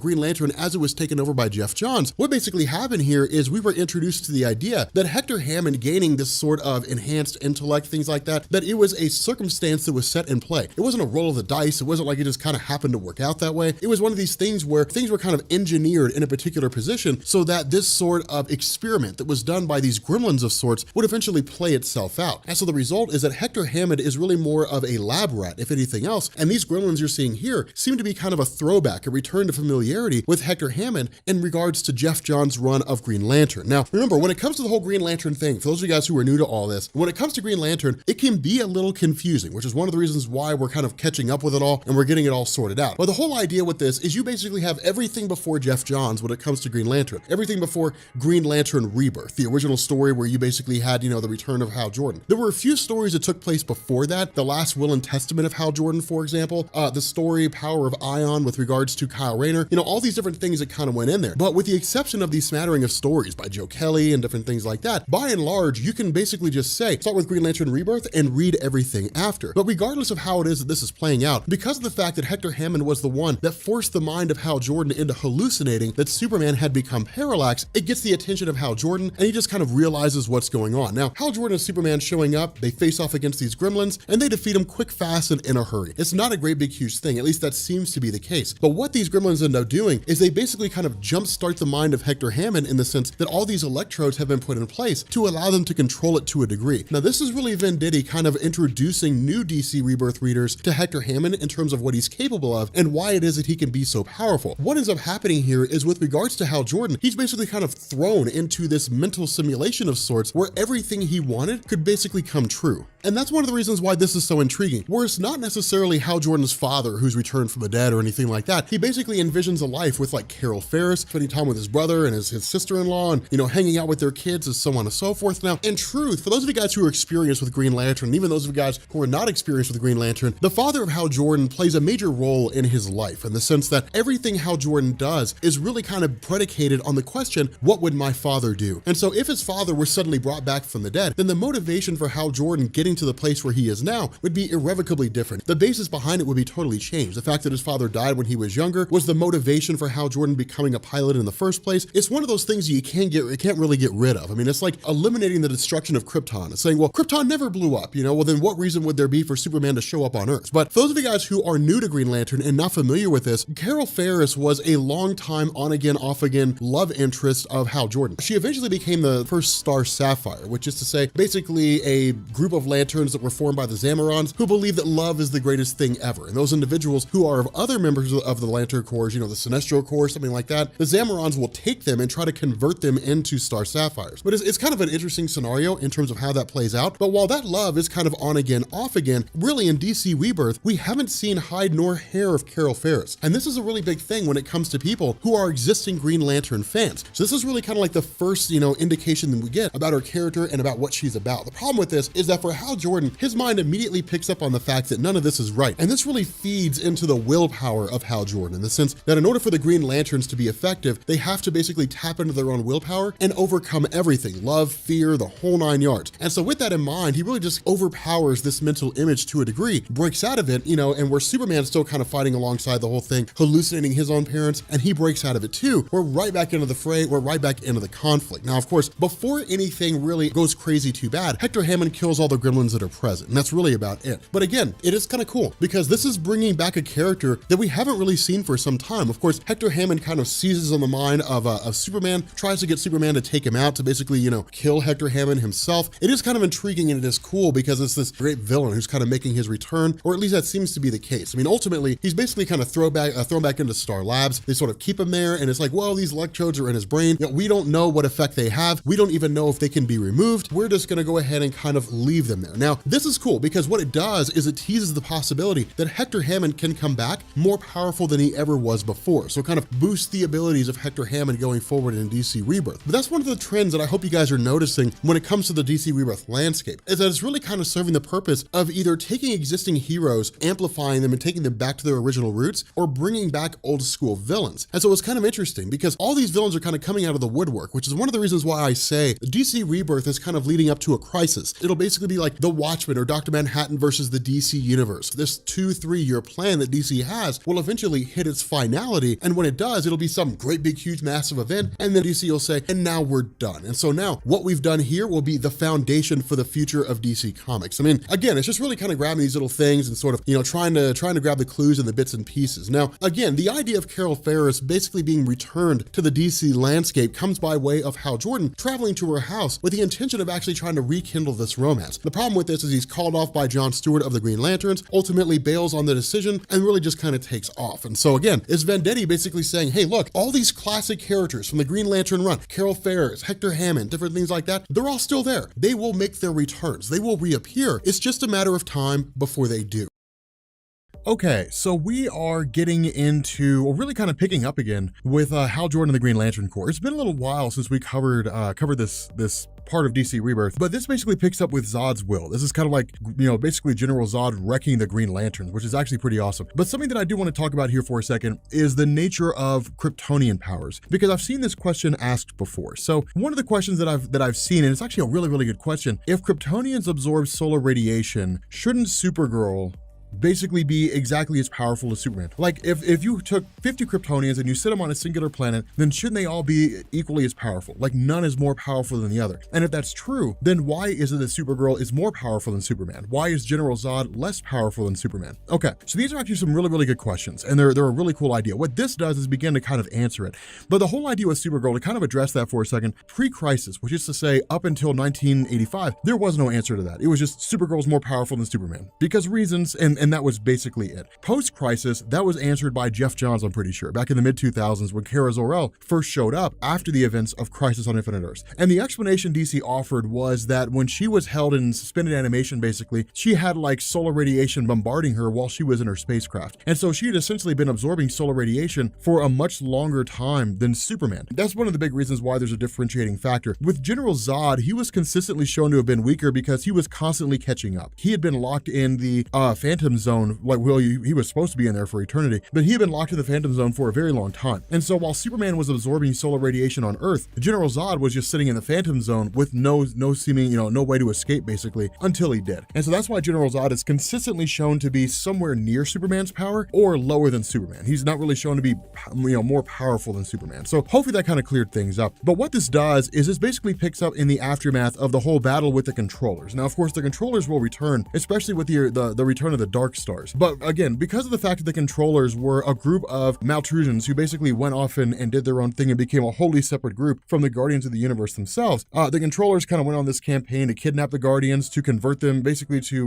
rematerialize them more or less, or kind of sap their energy and create more controllers to kind of bring controllers back. What this did is it led to, John Stewart and Hal Jordan and so on and so forth, the various Green Lanterns rescuing the Guardians of the Universe. And so what this means is that the Guardians are basically reforming into their previous roles. But this is a very very iffy situation. And the reason for this is because, remember, when it came to everything before the New 52, basically the old Jeff Johns run, the Guardians of the Universe were shown to have been a group that was very manipulative and housed a lot of secrets. They didn't tell the Green Lanterns everything they wanted to know. And when it comes to like John Stewart, he initially quits, and he basically decides to quit in the face of the reformation of the Guardians of the Universe. And of course, the question they kind of have is, but why though? John Stewart basically says the last time we had a quote unquote, council of the Guardians of the Universe, you guys hid information. You guys ignored the warning signs of the coming, destruction of the universe. And it took the rise of the Black Lanterns in order for you guys to finally realize things were popping off. It was the idea that the Guardians had become very tyrannical. And so the result is that when John Stewart looks at the reformation of the Guardians of the Universe, his whole idea is we're going back to the way things used to be, and I don't want to be a part of that. Now, here's kind of the cool thing. Ganthet and Sade are old school, right? They're basically the original Guardians of the Universe. All the original Guardians, except for those two, were basically dead. It's a whole new group of Guardians who were there. But this is basically a fresh face, a fresh group of people, with the exception of Ganthet and Sade. But their whole response is the fact that you realize, John Stewart, that this is a problem is why we need you here. We don't want to become the council that becomes despotic. We want someone to be able to keep us in check. And so it's kind of cool because it's basically meeting halfway. So of course, he's basically sent back out by the Guardians. He's told to essentially just kind of make sure everything's in check. And then of course, they tell him, hey, look, there's a crisis out in the sector somewhere and you got to send some lanterns to check it out. So of course, because this is Hal Jordan, the Green Lantern Corps, Hal Jordan and Kyle Rayner respond. Now, when they get here, there's basically a race here that's kind of in the Stone Age, but they're essentially building like this massive kind of citadel of sorts. And we end up finding out all this is being orchestrated by General Zod. Now, this is a very important thing because General Zod is immediately attacked by Hal Jordan and Kyle Rayner. And that's important because they launched the first strike. General Zod did not do anything to provoke this attack. He was simply just there. Now, in reality, it's because General Zod is a Kryptonian bad guy. He always has been. Like, he's always done these really, really crappy, terrible things. But at the moment, he's not done anything wrong. And so in reality, what you really have here is Hal Jordan and company showing up on the doorstep of General Zod, whether they knew it or not, and then saying, you're coming with us, with nothing to actually charge him with. And so in response, General Zod actually breaks free of the constructs of Hal Jordan. Now, in truth, this shouldn't normally be allowed to happen. But what we end up finding out here is this planet is orbiting 2 yellow suns. And so what this means is that General Zod has been absorbing twice the amount of solar radiation that he normally has. General Zod's power level has been jumped forward. And that's why we had this discussion at the beginning of the video, is because where General Zod has been consistently catching up with Superman in the sense that, like, Superman gets, he just kind of has this level of power, and then sometimes he cuts loose, sometimes he doesn't. General Zod has always just been a little bit weaker because he was exposed to solar radiation later than Superman was. But being in a location where he's absorbing twice the radiation, he's basically catching up to Superman very, very, very fast. And at the moment right now, he's equal to Superman in power. And so not only that, and again, not only do we have General Zod here, but going back to like the Action Comics line of stories, the Superman line of stories, when you had like Eradicator and so on and so forth, Zod still has his own little miniature army. So he's got his wife, he's got his son, and he's got the Eradicator, kind of like this old piece of Kryptonian technology is really what he is. But this leads to a conflict between Kyle Rayner and Hal Jordan himself. Now, this is very important here because what ends up happening is you basically have the wife of General Zod, who's as powerful as Superman, General Zod himself, who's as powerful as Superman, their son, who's as powerful, and the Eradicator. Hal Jordan and Kyle Rayner do not stand a chance, and they literally get absolutely decimated with the greatest of ease. I mean, they are laid waste to in an instant. But in the aftermath of the two of them being captured, of course, they're basically stripped of their rings, and they're, at least Hal Jordan is taken before General Zod. Now, this is kind of the funny thing here. When it comes to Zod as a character, this is one of the reasons why I always liked him so much. Historically speaking, when it comes to comics, the good guys are good guys, bad guys are bad guys. What makes bad guys interesting are the motivations behind what they do,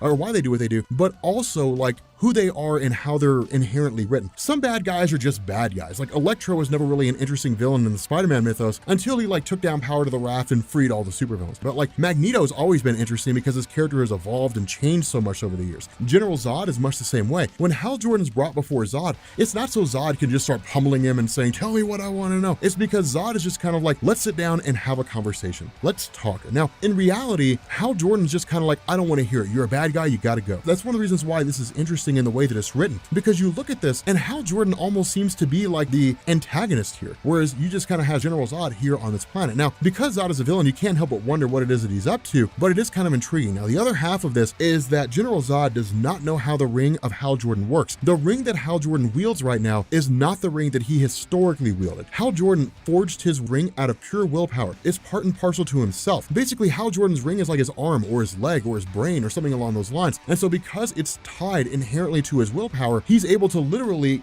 command the ring and have it break directly out of its cell and return to him. And so what he ends up doing is basically flying back to Kyle Rayner, and this is when we realize that when it comes to like this group here, this group that it's believed that General Zod is kind of oppressing and forcing into slave labor, it's not actually that way. Instead, these guys worship General Zod. Now, this kind of invokes a whole idea of like the Star Trek Prime Directive, right? I mean, like if you're in the Star Trek universe, the Prime Directive is you cannot interact with races that have not achieved interstellar travel. You have to allow them to continue on their own path until they eventually discover faster than light travel, and then from there then you can interact with them. With this whole situation here, it's this idea, if we start messing around with these guys, if we start causing problems, then what we basically do here is we kind of obstruct the progression of this race. But this race looks at General Zod, sees him as a guy who can fly, who's got like super speed, strength, so on and so forth, and they see him as a god, and the result is that they worship him as a god, and Zod has essentially been using that to get them to do work for him. He's not been forcing them into oppression. If anything, he's kind of manipulating them. But manipulating someone is not an illegal act. He hasn't actually done anything wrong here. And so the result is that with General Zod just kind of like, okay, look,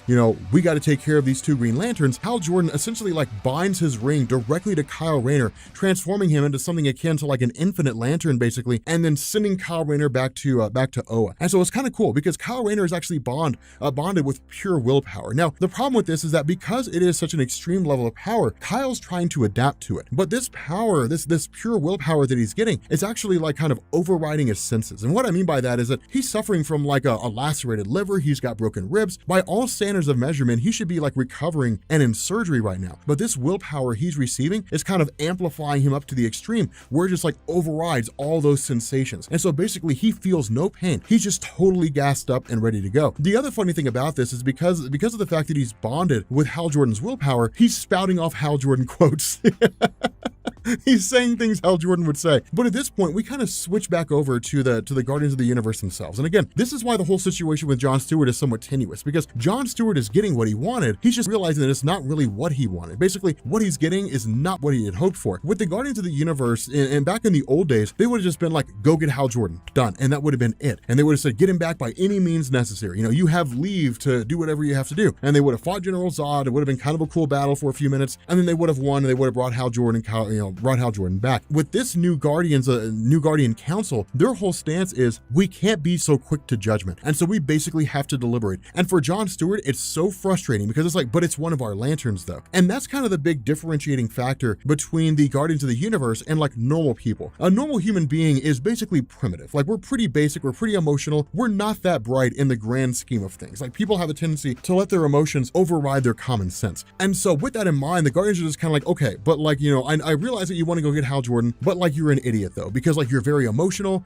and you're not as wise as we are, because we've been around for like 3 billion years or something along those lines. So like, let our 3 billion years of wisdom kind of play out here, and then when you've been alive for 3 billion years, then you can kind of play that role. When 900 years you reach, look how good, look good you will not, or whatever the hell it was Yoda said to Luke Skywalker. So with this whole thing, Jon's kind of response is, but we have to rescue Hal though. And this is one of the reasons why Jon Stewart is so cool, but also one of the reasons why the kind of antagonistic nature of the Green Lanterns and the Guardians of the Universe work so well. Because a lot of the Earthbound Green Lanterns, for the most part, want to have their cake and eat it too. We need to be logical, we need to think things out. Unless it's something I really, really want, then we should just do that. But like, if it's not something that I really, really want, well then yeah, just let things play out and we'll just kind of see what happens. I mean, it's one of those things where you can't have it both ways. And so the result is that Jon Stewart kind of takes off, but he does exactly what you would expect he'd do. Guy Gardner, of course, Guy Gardner being Guy Gardner, basically goes and grabs the other, kind of a core member of the Green Lanterns and says, we got to go rescue Hal Jordan. And then essentially takes off, and Jon Stewart's like, I didn't see anything. And so it's kind of interesting here, because what's happening the entire time this is going on is Kyle Rayner's ring is still with General Zod. And so General Zod is actually going through and having the Eradicator analyze the ring. But of course, then all the Green Lanterns show up and they basically end up facing off against General Zod. Now, again, with Kyle Rayner wielding essentially the power of 2 Green Lanterns, it is kind of cool here, because when he shows up, it is an extreme level of willpower that he has at his disposal. And for the most part, he's able to hold his own to a degree. The problem with this is that, again, you're talking about Kryptonians that are twice as powerful as they normally are. Not only that, they're actually fighting with restraint. They're just kind of like, hey, like hold back a little bit and let's just kind of see what happens, and let's just sort of keep them at bay. Because what they're doing is basically stalling. That's really all they're doing here. And that's kind of interesting because when you're watching these Kryptonians stall against the Green Lanterns, yet still hold their own against the Green Lanterns, the question has to become, so like what happens when they go ham? Like what happens when he just like flat out loses it? And so for a minute, General Zod does that when he literally like punches out Kyle Rayner and sends him flying. And that's why I say this is so awesome, because it kind of gives us like this full brunt concept of like what would happen if a full-on Kryptonian faced off against a Green Lantern, and that Kryptonian is just like basically Superman level power with no real reason to hold back. This is a pretty cool moment here because Hal Jordan kind of reaches out and says, look, you can't keep tampering with this power. Like I gave it to you so you could get away, but you have no idea what impact this level of power is going to have on your body. You don't know if it'll kill you. And so for a minute, Hal Jordan, like what he actually does is he kind of, tries to reason with Kyle and then basically strips his willpower back from Kyle, reverting him to his normal form,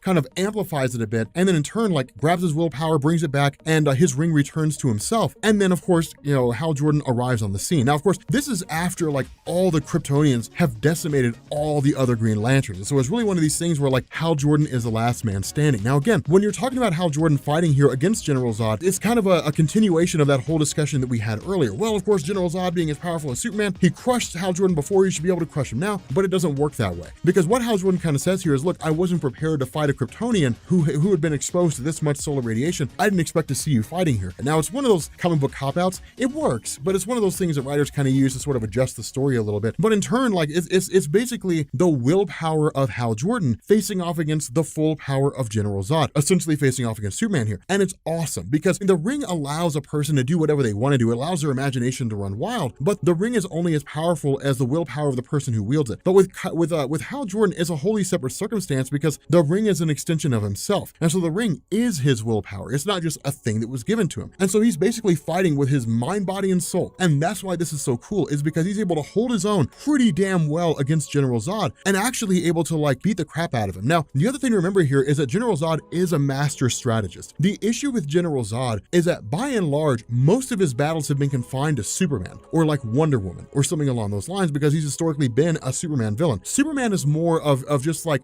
hardcore punching and different things like that and kind of thinking about things from a different perspective, but that's always been the nature of Zod versus Superman, the military strategist versus the guy who just punches things. And so when it comes to this whole situation, Hal Jordan, his experience when it comes to like various forms of military combat is he is well versed in this. Not only that, he thinks about things with a little bit more imagination. And the reason why I say this is that when he's facing off against Zod and sending all these different, these different hard-like constructs in the form of like jets toward him, General Zod is kind of thinking about it in a two-dimensional space. There's front and there's back. With Hal Jordan, however, he just kind of sits around and he says, one of the most important things the Air Force taught me is that there is no real up and down. I mean, there's up and down in so much as you have a ground and a sky, but like fights are three-dimensional. And so you have to see things around you at all times. And so that's when Zod begins to turn around and realize that like all these different things are coming at him from every single direction. Now, it's not enough to destroy Zod, but it is enough to take him by surprise. And that's a pretty significant feat because when that happens, it basically allows Hal Jordan to take him prisoner. Now, as soon as this happens, the Green Lanterns pop up and say, you have to let him go. He hasn't actually broken any laws here. So there's nothing that we can do. Because of that, he's essentially let go here. But it's kind of cool because General Zod's response is, we don't want you here. Now, this is the biggest motivation for why General Zod is doing all this. The whole purpose of General Zod, the whole way he perceives this is that Tomar Ray was the Green Lantern of the sector that Krypton was in when Krypton blew up. And so Zod has always held a hatred for Green Lanterns because of the simple fact that the Green Lantern that he perceives that Tomar Ray had failed. That Tomar Ray had basically screwed up and allowed Krypton to be destroyed. And so in his mind, he's like, we rebuke your protection. Like, do whatever you want to do in this sector, but do not come here. And it works because what it means is that he would be able to sort of function with autonomy, that nobody can really interfere in what it is that he has going on. The other half of this is that for Zod, the reason why he was analyzing the ring of Kyle Rayner, which of course was returned to Kyle Rayner and they were all kind of allowed to go free, is that what Zod wanted was the information stored inside the ring, which no one really seemed to ask the question of what he was doing with the ring. But what Zod was doing, going through and analyzing the ring, he essentially has a map of the universe now. He has a map of every single race in the universe, every single planet in the universe, the weapons capabilities of those races on those planets, how many Green Lanterns there are, where the Green Lanterns are stationed at, all the goings on that exist inside the universe right now. And what it means is he has every conceivable piece of information he would need, from a military strategic standpoint, that's a gold mine. If you're a military strategist and you can know what the enemy's weapons are, you can know where the weapons are, and you can know how to attack those weapons without being seen, you've basically won the war, especially if they don't know that you have that information, because then you can implement that in any conceivable way that you want to. And so what this does right now is it makes General Zod quite possibly the most dangerous being in the universe. But something else that I want you guys to consider, this is kind of an interesting scenario because it sort of points to the idea of what direction Hal Jordan might be going in. It's one panel, it's not very long, but Hal Jordan starts talking to Jon Stewart about the idea of ending villains permanently. He's just kind of like, what do you think about the idea that, like, if we got rid of villains, like if we faced off against a villain and they were gone for good, would that really be a bad thing? And in reality, it wouldn't. A dead man cannot be a repeat offender. Hal Jordan's not really wrong here. It's not necessarily the worst idea to kill every criminal who commits a crime. The problem with this is like evidence and different things like that. It is kind of interesting, and it kind of points to the idea that Hal Jordan's sort of falling down this road of possibly becoming a bad guy. We don't really know. Okay, so we are covering Hal Jordan and the Green Lantern Corps, and this is like the next to last story arc. If the solicitations are to be believed, then basically Hal Jordan and the Green Lantern Corps will end at issue number 50. I think Green Lanterns is ending at the same issue, and then they're both going to combine. What they're going to do with the rest of the titles, I don't really know. But for some reason, DC has an affinity for the number 52, right? It was like New 52, they have 52 universes. When New 52 kicked off, all the issues ran for 52 issues until DC Rebirth happened. DC loves the number 52. It's like the number 7 from Harry Potter. But anyway, what this does is this initially picks up with the Dark Stars. Now, the whole idea of the Dark Stars, the basis behind them is that in the early 1990s, around 1992, I think it was, DC was trying to find a way to reinvigorate the interest in the Green Lantern stories. Because remember, we talked about this in Hal Jordan Explained from, 2 years ago, whenever it was. But Hal Jordan, despite the fact that he, alongside Barry Allen, had helped to reinvigorate interest in comic books in the 1950s, he basically dropped off in popularity relatively fast. Like within 10 years, he was not very popular at all. And in fact, he was a backup feature in The Flash for a while. And so before DC had the idea to kill him off and to get rid of Hal Jordan, to basically write him out with the whole event of Emerald Twilight, one of the things they did was create the Dark Stars. And the Dark Stars were going to be this sort of like new corps. So think of it as akin to what Jeff Johns did with all the Lantern Corps before Jeff Johns. And they were basically created by a group called the Controllers. We'll talk a little bit about the Controllers here in a second, but back then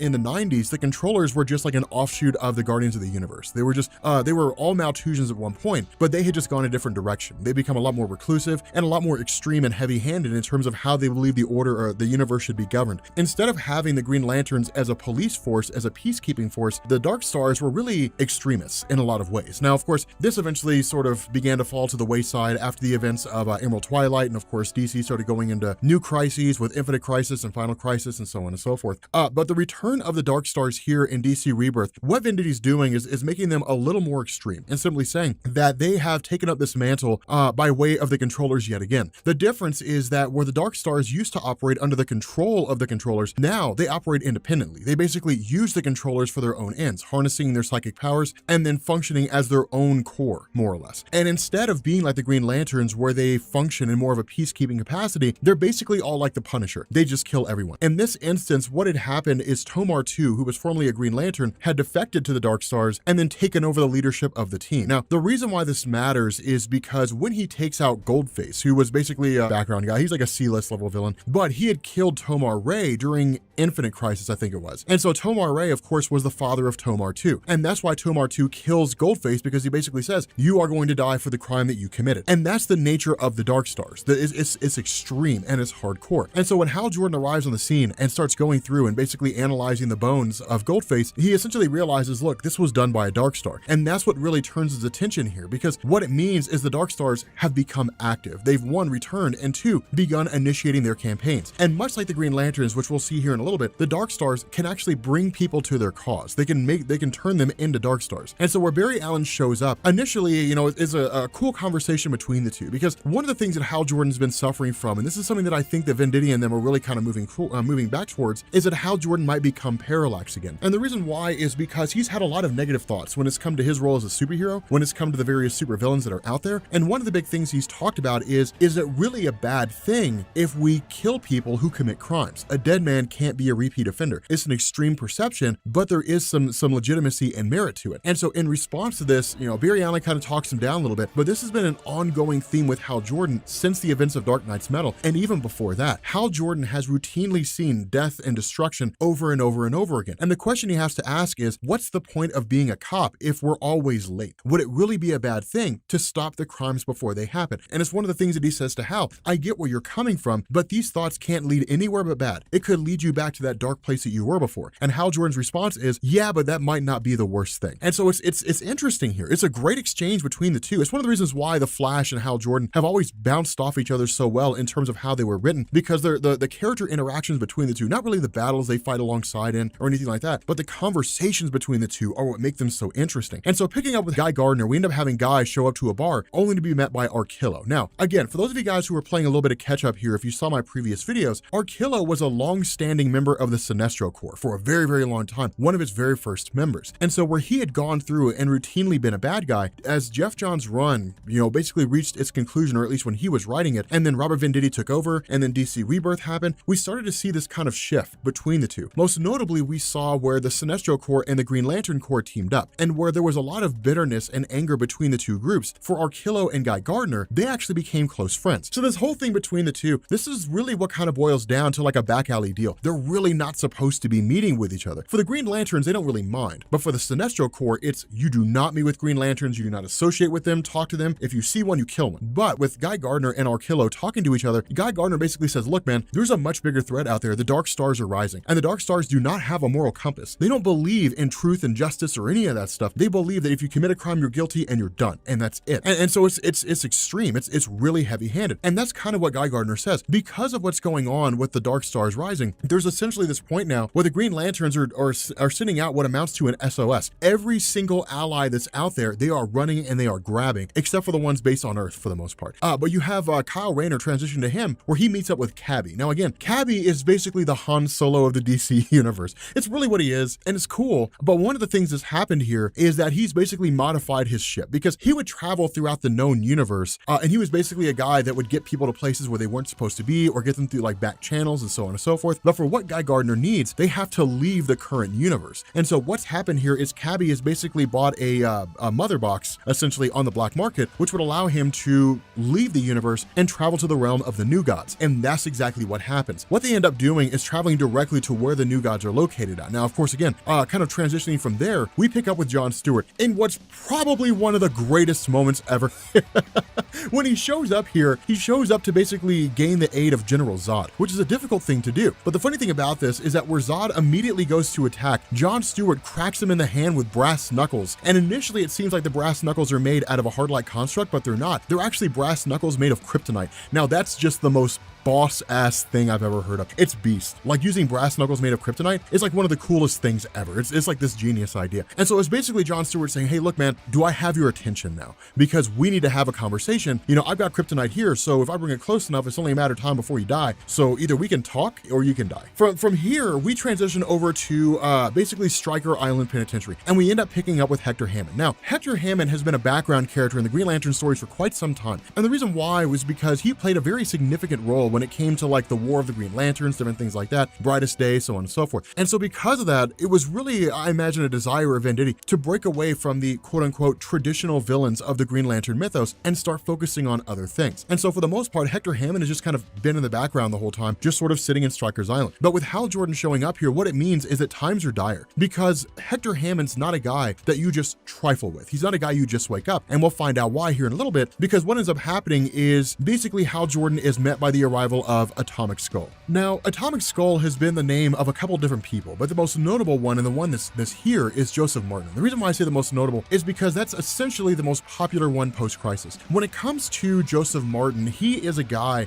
really whose strength durability is really on par with like Superman. Like, he's really, really capable. But the way he gained his powers was from the Dominator storyline back in the post-crisis landscape, which was them activating the gene bomb. It was DC's attempt to sort of quote-unquote create a mutant concept. The gene bomb was a way for DC to basically kind of usher in this huge explosion of powers into the DC universe landscape, and then just kind of pick and choose who got to have what, and try to build up heroes and villains from there. That's really where Atomic Skull comes from. But again, transitioning back over, we end up having this Green Lantern who's basically traveling to their destination. And this is really just Venditti showing us how extreme the Dark Stars are, because when this Green Lantern is transporting a guy who's guilty of murder, the Green Lantern basically tells the Dark Stars, look, you guys got to get out of here. You're pretenders. You guys have no idea what you're doing. At which point this guy is basically blown to pieces. The prisoner himself is completely destroyed, and that's the end of this guy. So it's really designed to say, like, the Dark Stars are pretty lethal. Now, of course, with Atomic Skull facing off against Hal Jordan, not a whole lot doing here. It's just kind of Atomic Skull doing what Atomic Skull does. He's essentially a good guy now. He's basically a warden for the prison and, keeping control of the inmates. But of course, where it looks like he's going to get the better half of, or I guess get the upper hand on Hal Jordan, Hector Hammond wakes up and essentially like shuts down the mind of Atomic Skull. And that's really the end of him. And so again, it's kind of a cool thing, but it's basically this idea that like John Stewart pulls some pretty underhanded things, because switching back to him, this is one of the important things about John Stewart. For the most part, before he became leader of the Green Lantern Corps, John Stewart was in a lot of ways by the book. Now, it didn't mean he never broke the rules, but it does mean that for the most part, he followed the rules. But becoming leader of the Green Lantern Corps means that sometimes you have to come to the realization that some rules are meant to be bent and others can be broken, to quote the Matrix. And so with this whole thing, he basically approaches Zod and says, look, we know you hate Green Lanterns. You blame Green Lanterns for the destruction of Krypton. You ask the question, where was Krypton's Green Lantern when the planet was destroyed? And that's a valid question. Tomar Ray was nowhere to be found. You can't take your vengeance on Tomar Ray because he's dead, so you take your vengeance on the entire Green Lantern Corps. But what if I told you you could have your vengeance on Tomar too? Now, on the surface, it seems kind of like, well, I mean, that's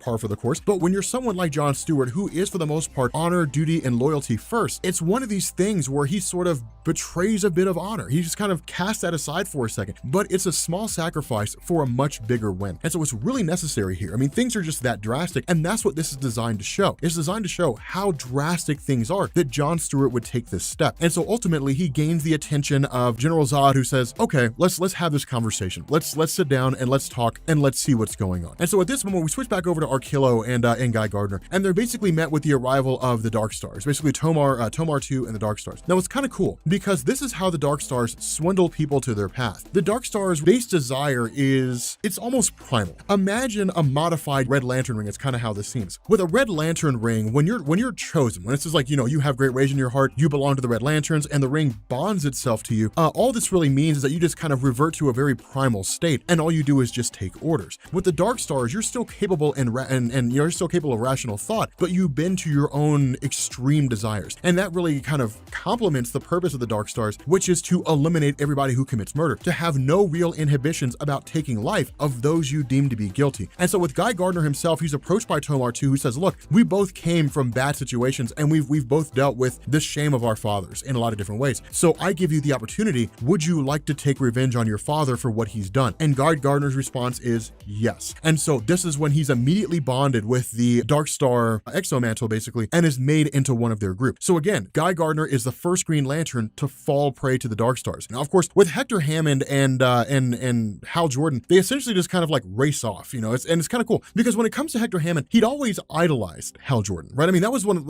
of the funny things about his character, is that when Hector Hammond first met Hal Jordan, he considered him to be just somewhat of a goof. Really, once Hector realized he was the Green Lantern, it was always Hector sort of chasing after him, trying to be the hero that Hal Jordan was. Because in the mind of Hector, it was the heroes get the girls, the heroes are the brave guys, they get the adoration, they get the fame, they get all that kind of stuff. I want that, so I should be a hero. But it was particular attention to Hal Jordan himself. And so that's why, Hector Hammond has always kind of been like the ultimate fan. Even if a little bit extreme and a little bit, weird in terms of how he does it, he's always kind of been the ultimate fan. And so that's why he's along for the ride, but he kind of celebrates the chance to face off alongside Hal Jordan. Now, Hal Jordan's not too happy about it. It's just something that he needs to do because of the power Hector Hammond has, with his telepathic abilities having been enhanced recently. And so again, picking up with the father of Guy Gardner, with Roland Gardner, this is actually interesting because Guy Gardner shows up and says, Roland Gardner, you used to be the crap out of me. Your penalty is death. And this is intense because Guy Gardner has just kind of fallen down to his darker side. And so again, switching back to Hector and Hal Jordan, this is a really, really awesome exchange here, because what happens is Hector basically starts talking to Hal and says, look, I can do anything with my powers. Like anything that you want me to do, I can basically create all manner of illusions. In this instance, he shows Hal Jordan all of the villains in the DC universe who have all been killed by Hector Hammond. And Hal Jordan kind of freaks out about that and says, this is ridiculous. I don't want to do anything like that. And Hector's response is, yes, you do. I've read your mind. This is what you truly want. Now, this is not Hector Hammond being manipulative. At the moment, this is the most visceral and real thing that Hal Jordan feels. Hal Jordan wants to see the death of all the villains on a base level. Hal Jordan becoming Parallax is only a matter of time because he's falling back down to this path of just darkness and doing whatever it takes to win. And so when Hal says, look, you don't know what you're talking about, none of this is true, Hector says, I always listen. I hear everything. Just because I'm unconscious doesn't mean my brain is unconscious. I hear everything that goes on. And it kind of flashes back to the conversation that Hal Jordan had with Superman at the end of Dark Knight's Metal when he talks to him and says, maybe it wouldn't be the worst thing to destroy all the villains. Like, I could kill Hector Hammond right now, and would anybody really care? Again, that darkness is showing itself. That darker side of Hal Jordan is kind of coming back. And so Hector's response is, don't worry, Hal, I will fix everything. I will make everything okay. I will take care of all the villains for you, and you won't have any blood on your hands. All I need for you to do is to stay out of the way. And he does this by wiping the mind of Hal Jordan, to where Hal Jordan doesn't remember anything about himself, doesn't know his name, doesn't know his power or anything. His mind is completely and totally wiped. And it's just like, wow. I mean, it's crazy to see that happen. Now, the other half of this is that with the Dark Stars themselves, one of the things that they do is they basically teleport in and teleport out. And so this makes them exceedingly difficult to catch. No one really knows exactly where they're going to, which is to say they don't know if they're teleporting to a location to one planet to take care of somebody and then teleporting to another planet. And there's a lot of space out there. The only way to really be able to know where they're going is to have a Green Lantern set at every single planet in every single star system across the entire universe in every single galaxy, which is impossible. It's absolutely unreasonable to try to do that. It would require massive, like just an astronomical number of beings in order to make that happen. And so in response to this, what ends up happening is John Stewart hits up General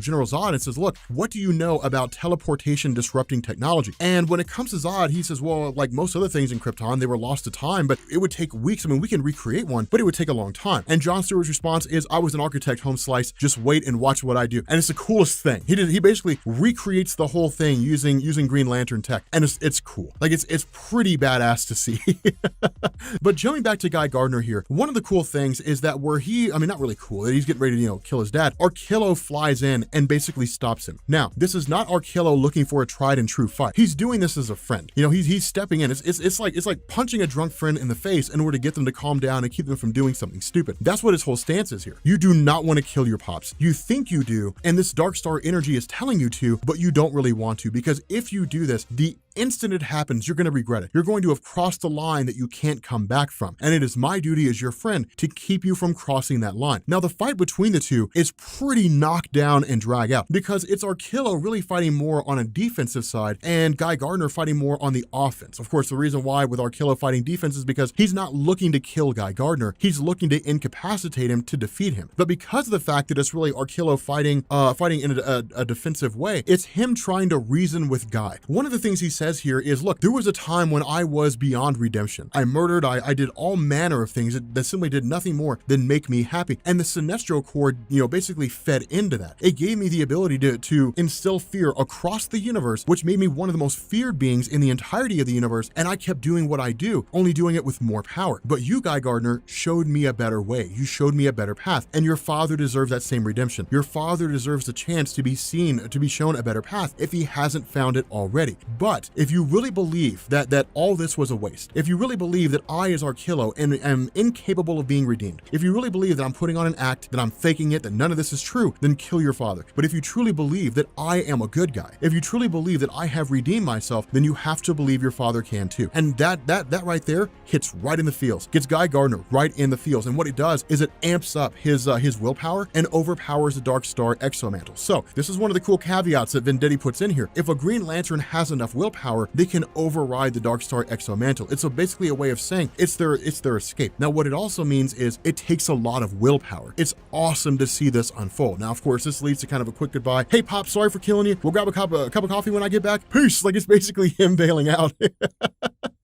It's essentially him just kind of taking off. And so jumping back to Hal Jordan again, this is why things are so cool. Because Hal Jordan, as he's trying to figure out who he is, and as he feels confused, he's met by this sort of disembodied voice that says, do not listen to Hector Hammond. Ignore Hector Hammond. He's duping you. He's lying to you. This is what he does. And as Hector Hammond tries to combat this voice keeps getting stronger and stronger and stronger. And this is when we end up finding out this planet that they've been on is a planet where Hal Jordan forged his own ring. Now, this is important because this happened at the very beginning of Green Lantern Rebirth. Hal Jordan was basically a renegade. He was an outcast. He had taken the fall for the Green Lantern Corps and essentially said, like, I'm the reason they did all these things and so on and so forth. But the fact remains, what ended up happening is, like no other Green Lantern had ever done before him, what he managed to do was forge a ring out of his own willpower. His willpower was so strong, he forged a ring out of it. I mean, it would be like you really needing a pencil and just fabricating one out of thin air out of your need to have one. Like that's exactly what he did. And so because of this, his willpower in this planet is inherently strong. This planet is part and parcel to him. And so his willpower is dormant here. It lays here. And that's what this willpower says. The reason why we brought Hector Hammond to this world is because we knew he would try to mess with our mind. And we needed to be in a place where our willpower was so extreme that we could overcome insurmountable odds. And so Hal Jordan basically remerges with his own willpower, regains every ounce of himself. And then of course, Hector Hammond reveals what's truly going on. With Hector being here, what he says is, these beings that you're facing off against, these dark stars,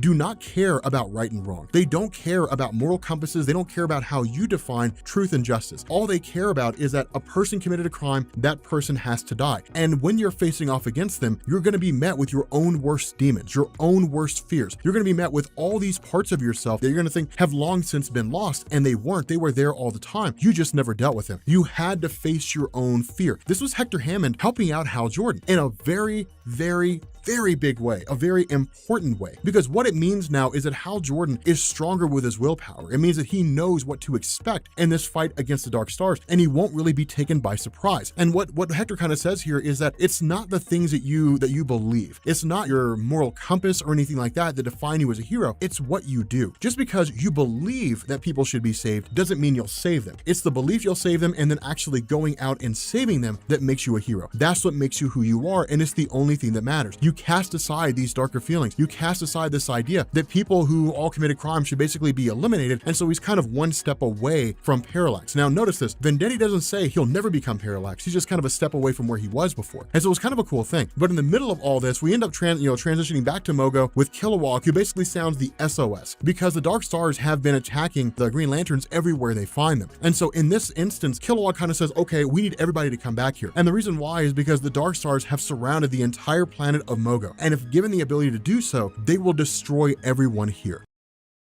Okay, so we're wrapping up Hal Jordan and the Green Lantern Corps. Here's a funny thing. This is it. This is the end of Hal Jordan and the Green Lantern Corps in DC Rebirth. At least I'm pretty sure it is. It's the final issue. From what I understand, what they're doing is they're combining Hal Jordan and the Green Lantern Corps with Green Lanterns. And so going forward, this is going to be the new story, which is kind of interesting because as I understand it, Doomsday Clock was supposed to have been done by now or within the next month or two. And it's not. They've kind of had to extend it out in order to make time for the art, which I don't care. Gary Frank is an amazing artist. I'll wait until the end of time to see the end of that story, until the day I die to see the end of that story, if it means Gary Frank will keep drawing. Gary Frank, take as much time as you need, man. Dude, your art is amazing.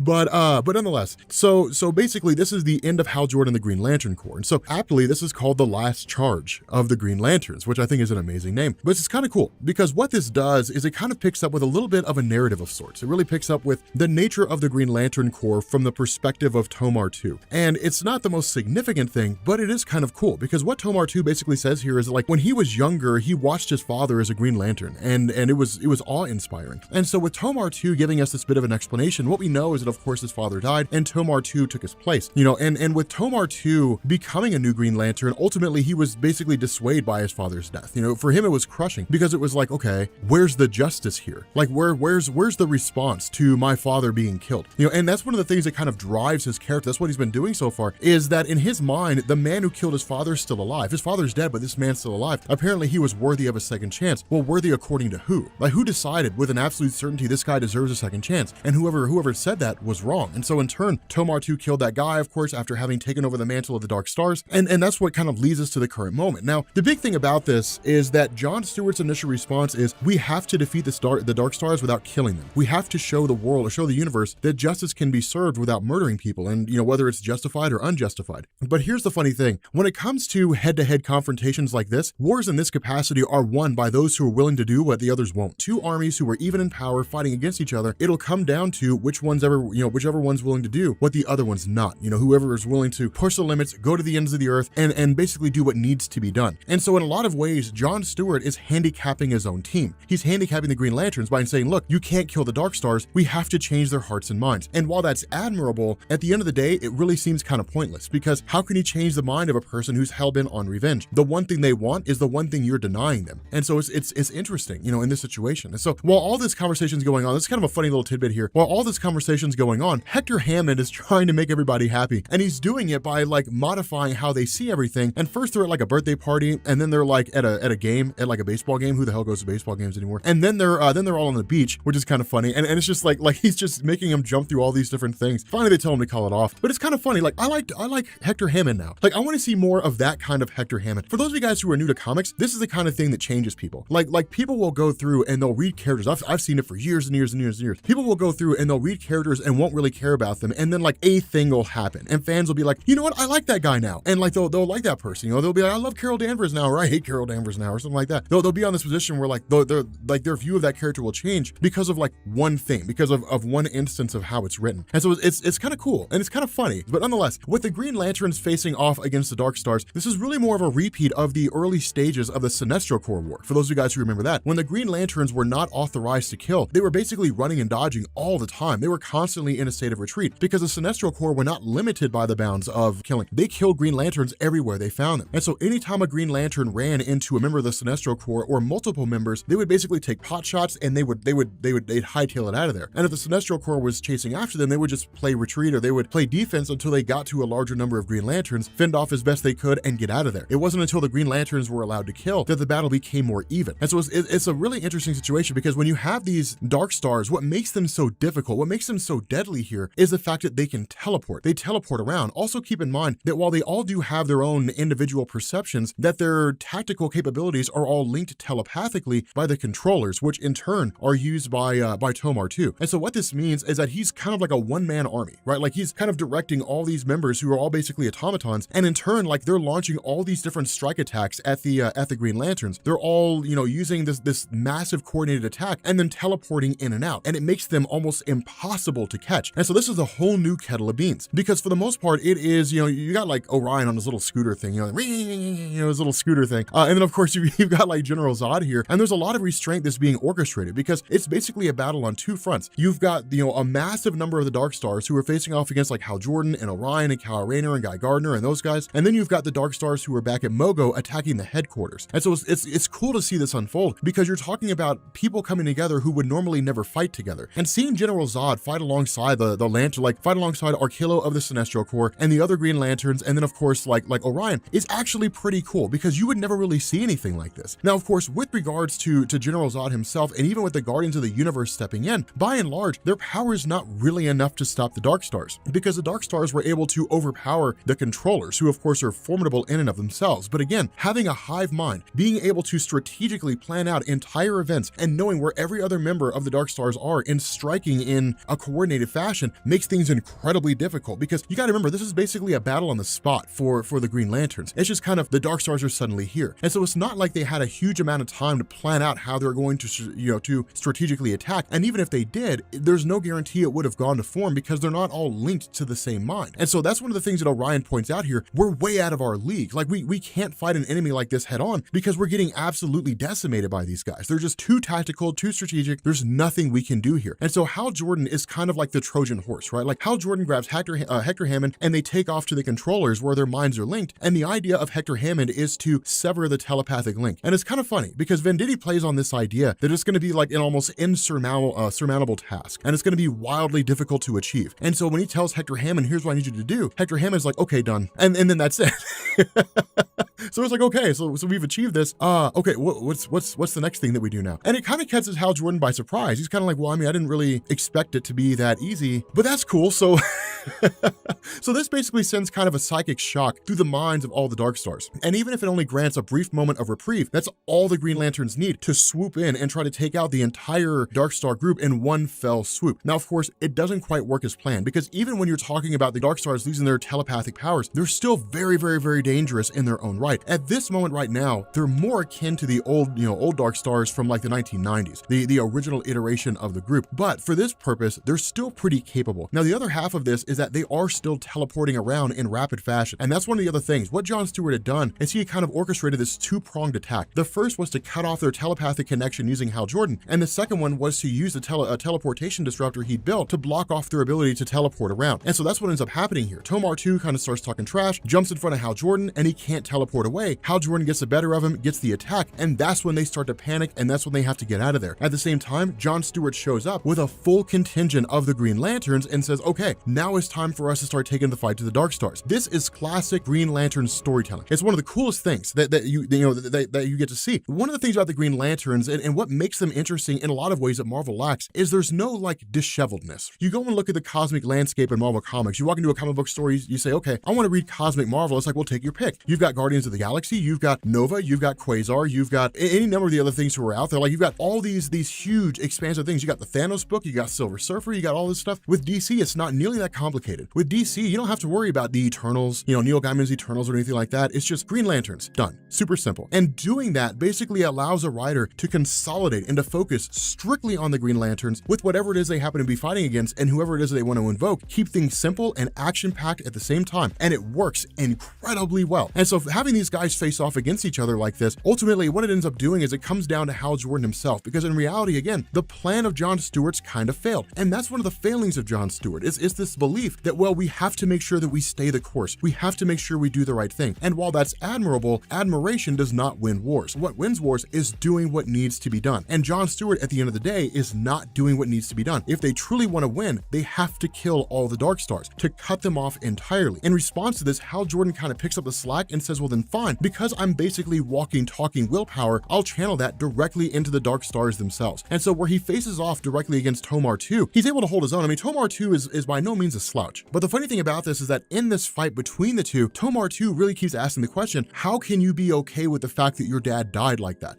Because it was essentially negligence. It was an aircraft that wasn't ready to fly. It took off, it blew up, the most predictable scenario happened, and your pops died in the process. How can you be okay with this? And Hal Jordan's response was, well, because it's made me who I am. If everything that's ever happened to me in my life and everything I've ever said and ever done and has ever been done to me and has ever been said to me has led me to this place right now, it couldn't have been that bad, because it's made me the hero that I am. But for Tomar 2, he's driven by grief and driven by rage and revenge and all these different things that sort of come together to coalesce and turn him into a Dark Star. And so in response to this, Hal Jordan is for the most part able to defeat him. He's able to take him out, because again, at the end of the day, Tomar 2 he's no Hal Jordan. And so when this is going on, suddenly you have General Zod who steps up. And this is why I like Zod so much, because Zod's like, okay, so there's basically those who seek victory and those who are too weak to find it. And so in this instance, he says, like, I'm gonna start killing people. Like, that's what this is now. These guys are gonna keep on fighting and fighting and fighting until they win. They'll fight to the last man. And so if what they want to do is fight to the last man, then I'll just help them along the way. And so in the process, he goes to kill one of the Dark Stars. Jon Stewart, Guy Gardner, Kyle Rayner step in and say, do not kill him. We have to find a better way. But Hal Jordan again steps in, saves the day. Hal Jordan basically ends up taking like all the willpower that makes him who he is and channeling it directly into the Dark Star's energy source. And then by doing that,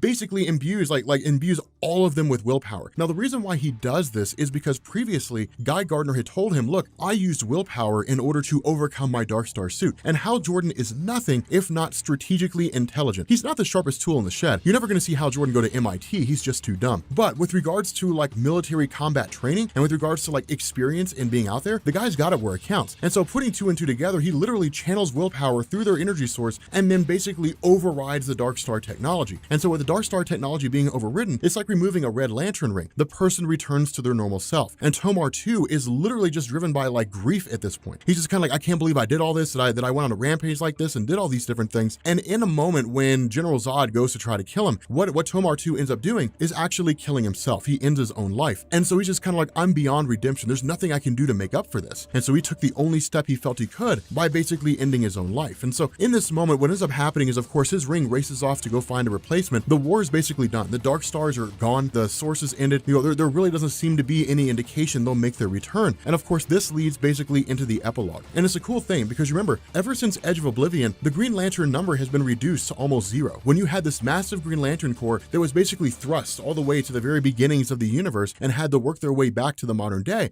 so many of them were lost in the process. Now, in reality, it was a way for DC to thin the herd. It was a way for it was like DC's version of decimation for the X-Men. Get rid of the Lanterns that just didn't really have a plot point or they really couldn't do anything with, and then keep the ones that everybody loved, along with a few others just to bolster the ranks, and then send the group back out into the main DC universe at the beginning of Rebirth. And so with this whole thing happening, what they need are more Green Lanterns. And so that's why John Stewart basically ends up, kind of beginning the ceremony, which basically sees the creation of a whole new host of rings being sent out directly into the universe itself and seeking out a whole new host of Green Lanterns. And so it's basically everything returning back to the status quo. It's almost like Robert Venditti's way of saying, okay, let's transition everything back to right before Jeff Johns started Green Lantern, where we have this vast number of lanterns and we can basically kind of go through and start crafting whole new stories. And so at the tail end of this, we get to see the return of a familiar character. We get to see Hal Jordan returning to Earth, traveling to Coast City, and meeting Carol Ferris. And this is actually pretty exciting. This is a big deal. We haven't seen her for a very long time. And so it's cool because there's a lot of questions that come out of this. Will she return to being a Star Sapphire? Is she just going to be the love interest of Hal Jordan? Are they going to have a life together, pop out a couple kids? Like we really don't know what direction things are going to go in with regards to the two of them in this comic book line, but I'm very, very excited to find out. But with that being said, guys, we're going to bring this video to an end. If you are new here to Comics Explained, make sure you guys hit the sub button to become part of the Rob Corps. If you guys enjoyed this video, make sure you drop a like, and I will catch you all later. Peace.